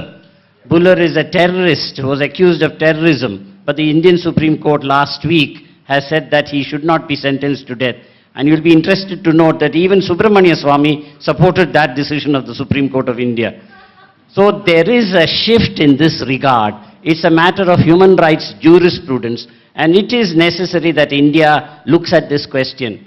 I must, however, mention that Aam Aadmi Party doesn't have a view on this as yet. I've articulated my view, and if and when the Aam Aadmi Party has a contrary view, I will be bound by the discipline of that party. But I will continue to argue my own understanding of human rights because I have believed in it. The professor of law at the National Law University has now decided to go and visit all those who are on death row in India. There are 600 people languishing in sub-jails. Many of them have never had even a proper trial. And therefore, to believe that death sentence is a panacea for all forms of offences is really an illusion. Justice Verma did not accept Babu. the arguments placed before him that those who are guilty of rape must be given death sentence. Instead, he said that they may be given life imprisonment. Thank you, Babu. There's a question for Sri Narayan Swamy from Somadas. Parliamentary functioning has become a mockery today. How will you contribute to restoring parliamentary decency and supremacy? Sir? ನಾನು ಮೊದಲನೇ ಬಾರಿಗೆ ಲೋಕಸಭಾ ಸದಸ್ಯನಾಗಿ ಮೊದಲ ಅಧಿವೇಶನದಲ್ಲಿ ಪ್ರಮಾಣ ವಚನ ಸ್ವೀಕಾರ ಆದ ನಂತರದಲ್ಲಿ ಅಲ್ಲಿನ ಸಭೆ ನಡವಳಿಕೆಗಳು ನೋಡಿದಾಗ ನನಗೆ ಭಾಳಷ್ಟು ಆಘಾತ ಆಯಿತು. ನಮ್ಮ ಬೆಂಗಳೂರು ಗ್ರಾಮಾಂತರ ಜಿಲ್ಲಾ ಪರಿಷತ್ತಿನ ಅಧ್ಯಕ್ಷನಾಗಿದ್ದಂಥ ಸಂದರ್ಭದಲ್ಲಿ ಜಿಲ್ಲಾ ಪರಿಷತ್ತಿನ ಸಭೆಗಳು ಇನ್ನೂ ಹೆಚ್ಚಿನ ಶಿಸ್ತಿನಿಂದ ಕ್ರಿಯಾಶೀಲವಾಗಿ ನಡೀತಿದ್ದು. ಏನಪ್ಪ ಇಂಥ ಕಡೆ ಬಂದೆ ನಾನು ಅಂತ ಅನ್ನಿಸ್ಬಿಟ್ಟಿತ್ತು. ಆದರೆ ಎಲ್ಲರೂ ಅದೇ ರೀತಿ ಇದ್ದಾರೆ ಅಂತಲ್ಲ, ಅದರಲ್ಲಿ ಭಾಳಷ್ಟು ಅನುಭವ ಇರುವಂಥವರು. ಈ ನಮ್ಮ ಸಂಸದೀಯ ಜನತಂತ್ರ ವ್ಯವಸ್ಥೆಯಲ್ಲಿ ಈ ಏನಾಗುತ್ತೆ, ಈ ವ್ಯಾಲ್ಯೂ ಸಿಸ್ಟಮ್ ಅಂತ ಹೇಳ್ತೇವೆ, ಸಾರ್ವಜನಿಕ ಬದುಕಿನಲ್ಲೂ ಕೂಡ ಭಾಳಷ್ಟು ಅಧೋಗತಿಗೆ ಬರ್ತಾ ಇರುವಂಥದ್ದನ್ನು ನಾವು ನೋಡ್ತೇವೆ. ಅಂಥ ಸನ್ನಿವೇಶದಲ್ಲಿ ನಾನು ಯಾವಾಗಲೂ ಹೇಳ್ತಿರ್ತೇನೆ, ಒಂದು ಮಾತು, ಹಿಂದೆ ಒಂದು ಮಾತಿತ್ತು, ಯಥಾ ರಾಜ ತಥಾ ಪ್ರಜಾ ಅಂತ. ಈಗ ಈ ರಾಜರು ಯಾವ ರೀತಿ ಇರ್ತಾರೆ, ಪ್ರಜೆಗಳು ಆ ರೀತಿ ಇರ್ತಾರೆ ಅಂತ ಹೇಳುವಂಥ ಕಾಲ ಒಂದಿತ್ತು. ಈಗ ಯಥಾ ಪ್ರಜಾ ತಥಾ ಪ್ರತಿನಿಧಿ, ಅಂದರೆ ಜನರು ಎಂಥ ಪ್ರತಿನಿಧಿಗಳನ್ನ ಆಯ್ಕೆ ಮಾಡ್ತಾರೆ ಅನ್ನುವಂಥದ್ದು ನಾಗರಿಕರ ಮೇಲೂ ಹೆಚ್ಚಿನ ಜವಾಬ್ದಾರಿ ಇದೆ, ಮತದಾರರ ಮೇಲೂ ಕೂಡ. ಆ ರೀತಿಯಲ್ಲಿ ವ್ಯವಸ್ಥೆಯಲ್ಲಿ ಬಟ್ ಭಾಳಷ್ಟು ಬದಲಾವಣೆಗಳಾಗ್ತಾ ಇವೆ. ಆದರೆ ಎಲ್ಲ ಅಧೋಗತಿಗಿಳಿದಿದೆ ಅಂತ ನಾವು ನಂಬೋದಕ್ಕಲ್ಲ. I am an optimist and a firm believer in the parliamentary system of democracy for our country. ಅದನ್ನು ಬದಲಾವಣೆ ಆಗ್ತದೆ, ಸುಧಾರಣೆ ಆಗಬೇಕು. ಜನರು ಹೆಚ್ಚಾಗಿ ಈ ಒಂದು ಪ್ರಕ್ರಿಯೆಯಲ್ಲಿ ಭಾಗವಹಿಸಿದರೆ ಖಂಡಿತವಾಗಿಯೂ ಕೂಡ ಬದಲಾವಣೆ ಬರ್ತದೆ, ಇದು ನಂಬಿರುವಂಥದ್ದು. Thank you. Now there is a question which is common to all the candidates, and I'll pose them quickly. I request you to respond as soon as possible. One question is from Lata Reddy, Ambassador Lata Reddy, to all of you. As members of Parliament, what will you do if elected to improve India's global image? We'll begin with Narayan Swamy. ಈಗ the way in which we perform our duties and functions, ನಾವು ಸಂಸದರಾಗಿ ಯಾವ ರೀತಿ ನಡ್ಕೊಳ್ತೀವಿ, ಆ ಘನತೆ, ಆ ಒಂದು ಗೌರವನ, dignity, maintain the dignity of the office of the member of parliament, ಅದನ್ನು ಮುಖ್ಯವಾಗಿರುವಂಥದ್ದು. ರಾಷ್ಟ್ರದ ಹಿತ ದೃಷ್ಟಿಯಿಂದ ನಾವು ನಮ್ಮ ನಡವಳಿಕೆ ಭಾಳ ಮುಖ್ಯ ಆಗ್ತದೆ. ಆ ದಿಕ್ಕಿನಲ್ಲಿ ನಾನು ಸಂಸದನಾಗಿದ್ದಂಥ ಸಂದರ್ಭದಲ್ಲೂ ಕೂಡ ನಾನು ನಡ್ಕೊಂಡಿದ್ದೇನೆ. ಯಾವುದೇ ಸಂದರ್ಭದಲ್ಲೂ ಕೂಡ ನನ್ನ ಆ ಒಂದು ಸಂಸ್ಥೆಯ ಮತ್ತು ಆ ಸ್ಥಾನದ ಗೌರವ ಕುಸಿದೇ ಇರುವಂಥ ರೀತಿಯಲ್ಲಿ ನಾನು ನಡ್ಕೊಂಡಿದ್ದೇನೆ. ಇನ್ನು ಮುಂದೆನೂ ಕೂಡ ಜನತೆ ಅವಕಾಶ ಮಾಡಿಕೊಟ್ರೆ ಕ್ಷೇತ್ರದ ಜನತೆ ಆ ಗೌರವವನ್ನು ಎತ್ತಿಡುವಂಥ ರೀತಿಯಲ್ಲಿ ಮಾಡ್ತೇನೆ. ಮತ್ತು ವಿದೇಶಕ್ಕೆ ಹೋದಂಥ ಸಂದರ್ಭದಲ್ಲೂ ಕೂಡ ಸಂಸದನಾಗಿ ನಮ್ಮ ದೇಶದ ಗೌರವವನ್ನು ಎತ್ತಿಡುವಂತ ನಡ್ಕೊಂಡಿದ್ದೇನೆ. ನಾನು ಅಧಿಕೃತ ನಿಯೋಗದಲ್ಲಿ ಹೊರದೇಶಕ್ಕೆ ಪಾಕಿಸ್ತಾನಕ್ಕೆ ಹೋದಾಗಲೂ ಕೂಡ ಅನೇಕ ವಿಚಾರಗಳಲ್ಲಿ ನಾನು ನಮ್ಮ ರಾಷ್ಟ್ರದ ಘನತೆಯನ್ನು ಎತ್ತಿಡುವಂಥ ರೀತಿಯಲ್ಲಿ ನಿಯೋಗದ ಸದಸ್ಯನಾಗಿ ನಡ್ಕೊಂಡಿದ್ದೇನೆ. ಮುಂದೆನೂ ಕೂಡ ಅದೇ ರೀತಿ ನಡ್ಕೊಳ್ತೇನೆ ಅನ್ನುವಂಥ ವಿಶ್ವಾಸ ನನಗಿದೆ. Thank you sir. Babu, I'll take a practical example in order to indicate my response. I was part of the working group on human rights.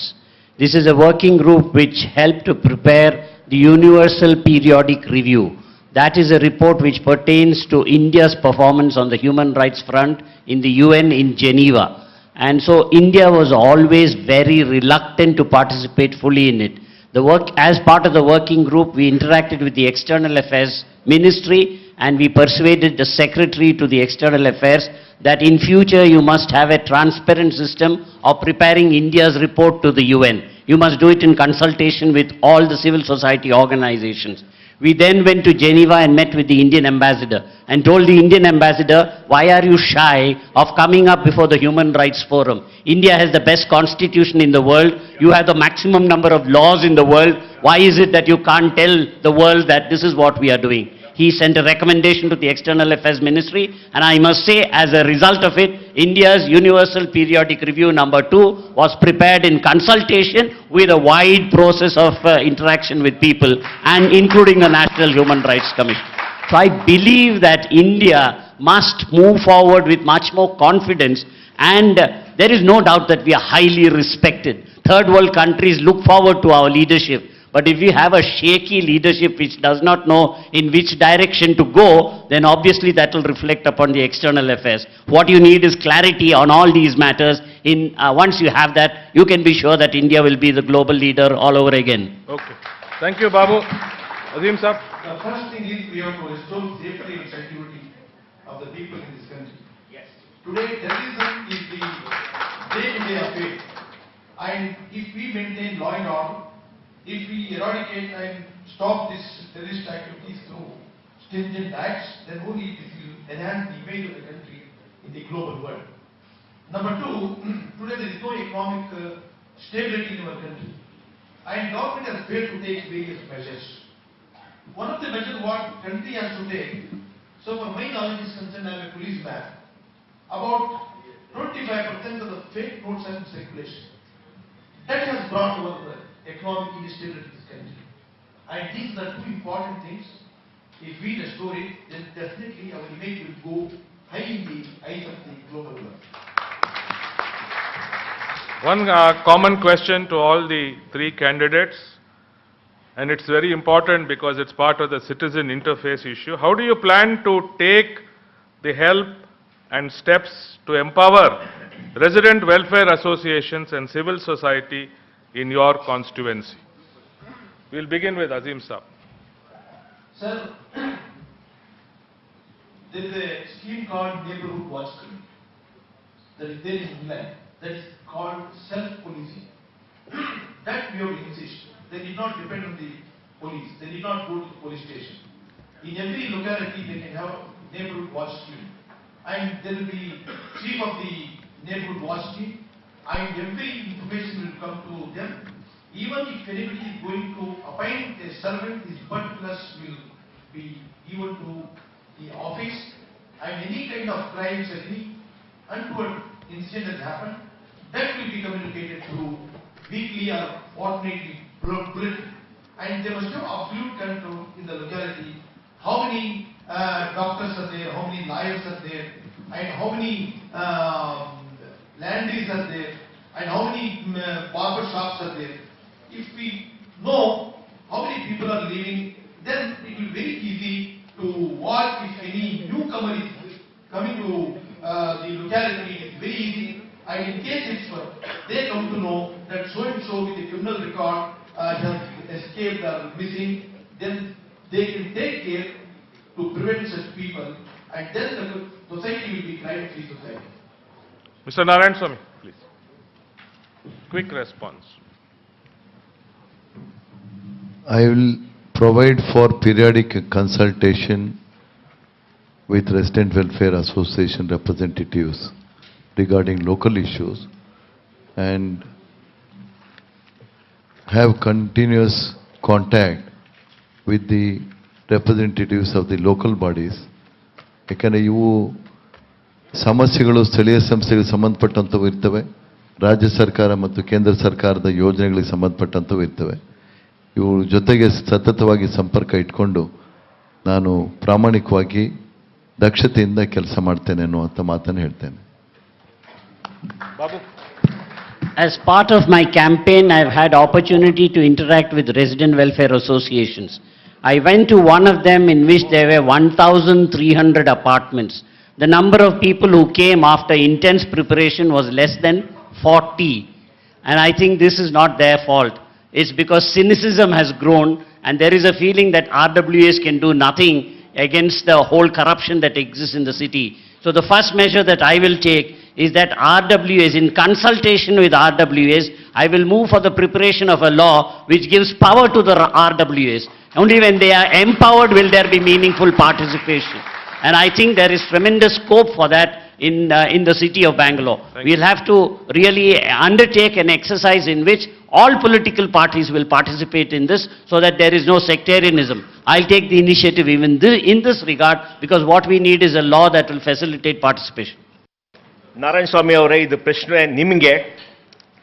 ನಿಮ್ಮ ಮ್ಯಾನಿಫೆಸ್ಟೋ ಅಲ್ಲಿ ಐಟಮ್ 13 ಅರ್ಬನ್ ಡೆವಲಪ್ಮೆಂಟ್ ಅಲ್ಲಿ ನೀವು ಬರೆದಿದ್ದೀರಾ. ನಾನು ಕೋಟ್ ಮಾಡ್ತೀನಿ ಇಂಗ್ಲಿಷಲ್ಲಿ.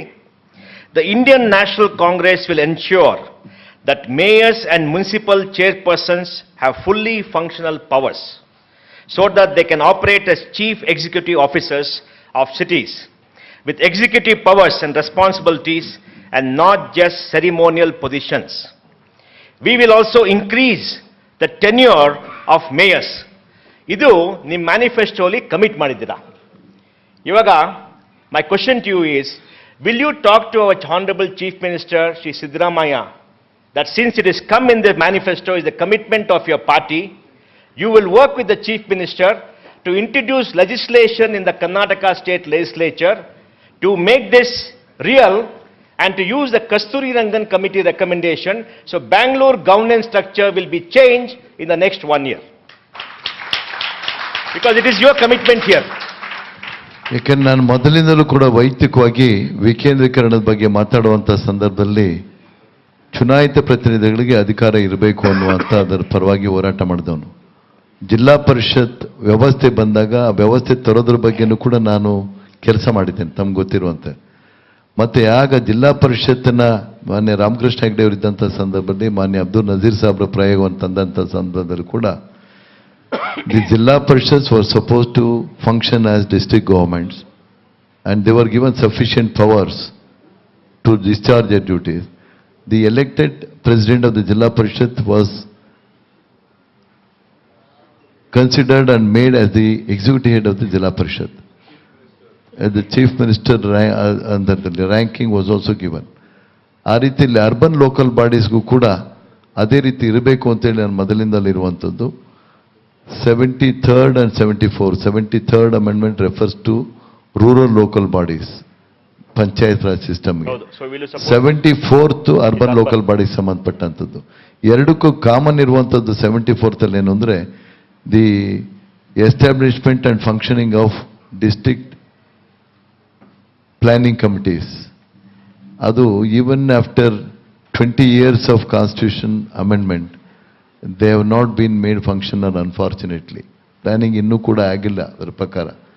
ಈಗ ಈ ಸಂದರ್ಭದಲ್ಲಿ ನಾನು ಸಿಸ್ಟಮ್ ಆಫ್ ಗೌರ್ಮೆಂಟ್ ಅನ್ನೋದ್ರ ಬಗ್ಗೆ ಬಂದಾಗ, ಲೋಕಲ್ ಗವರ್ನೆನ್ಸ್ ವಿಚಾರ ಬಂದಾಗ, ಇದೇನು ನಮ್ಮ ಪ್ರಣಾಳಿಕೆಯಲ್ಲಿ ಇವತ್ತು ಸೇರ್ಪಡೆ ಆಗಿದೆ ಅದನ್ನು ನಾನು ಪ್ರಾಮಾಣಿಕವಾಗಿ ರಾಜ್ಯ ಸರ್ಕಾರ ಜೊತೆಗೆ ನಾನು ಈ ವಿಷಯವನ್ನು ತೆಗೆದುಕೊಳ್ತೇನೆ. ನನಗಿರುವಂಥ ನಿಕಟವಾದಂಥ ಒಂದು ಸಂಪರ್ಕದಲ್ಲಿ ಮಾನ್ಯ ಮುಖ್ಯಮಂತ್ರಿಗಳು ಸಂಬಂಧಪಟ್ಟಂಥವರು ಅದಕ್ಕೆ ಪ್ರತಿಕ್ರಿಯೆ ವ್ಯಕ್ತಪಡಿಸಿ ಜಾರಿ ರೀತಿಯಲ್ಲಿ ಮಾಡ್ತೇನೆ ಅನ್ನುವಂಥ ಒಂದು ಭರವಸೆನ ನಾನು ಕೊಡ್ತೇನೆ. Thank you. ಪ್ರೊಫೆಸರ್ ಸಾಹೇಬ್ರೆ, ಇವಾಗ will you commit to all of us, the citizens of Bangalore, since you have taken this step to stand up as our representative to Parliament and to compete in the elections, that you will fight to reform the governance of Bangalore city and give power to the people of Bangalore through any means at a disposal over the next 3 to 5 years? Through legal means. I mean, you can be disruptive like in Delhi, we all will support you, but we want a different governance model for Bangalore, and will you commit to us that you will support this and you will use your best efforts to improve governance in Bangalore? Since one party in power in the state is already committed, do we have your commitment? There is absolutely no deficit in law in India. We can really enact any type of law that we want within a constitutional framework. The two laws that we have already conceived of in this direction, one is relating to the Jan Lokpal and the other is relating to Swarajya. So it is part of our manifesto and it is our commitment that we will empower Mohalla committees in order to carry out exactly this. So it's part of our manifesto commitment, and I'm extremely happy to start working for that as soon as all of you are ready, and I will take the initiative in that process so that we build a consensus for it from below, from the citizens. It must become a demand of the citizens so that no political party can escape from it.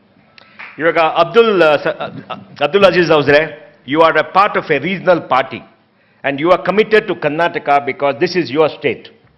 Now, as a regional party, will you also commit to all the citizens here that you will talk to your head of your parties and members and in the legislature raise this issue and possibly introduce a bill in the Karnataka state legislature from your party, since the Congress is committed and they're the majority party here, that in the next 1 year we'll have a law to give good governance to the citizens of Bangalore and empower every citizen of Bangalore, so we can say we are empowered citizens in the city of Bangalore. Will you give us the commitment?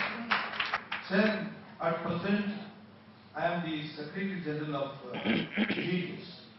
I am the Chief Executive of the party. Yes, sir.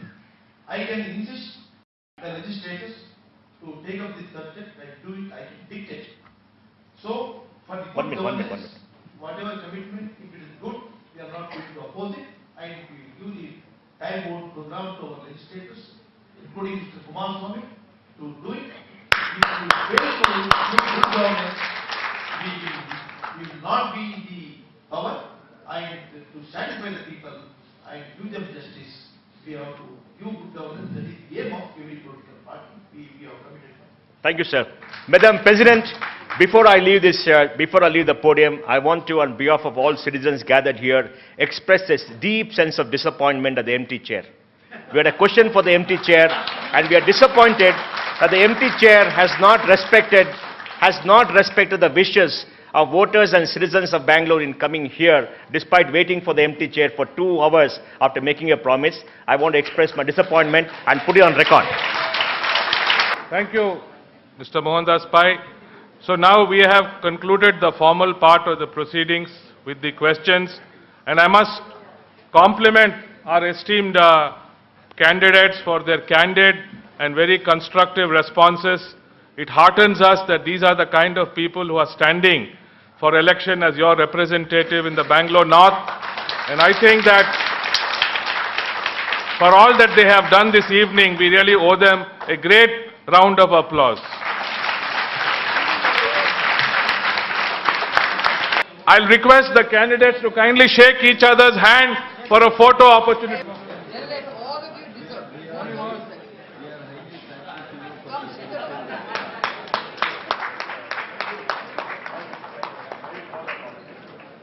And you will sing the national anthem, please. Thank you. जनगण मन नायक जय हे भारत भाग्य विधाता पंजाब सिंधु गुजरात मराठा द्राविड उत्कल गंगा विंध्य हिमाचल यमुना गंगा उत्कल जलधि तरंगा तव शुभ नामे जागे तव शुभ आशीष मागे गाहे तव जय गाथा जनगण मंगलदायक जय हे भारत भाग्य विधाता जय हे जय हे जय हे जय जय जय जय हे जय. Thank you very much. Thank you, Bangalore, for making your time and joining us to celebrate democracy. And I hope may the best man win.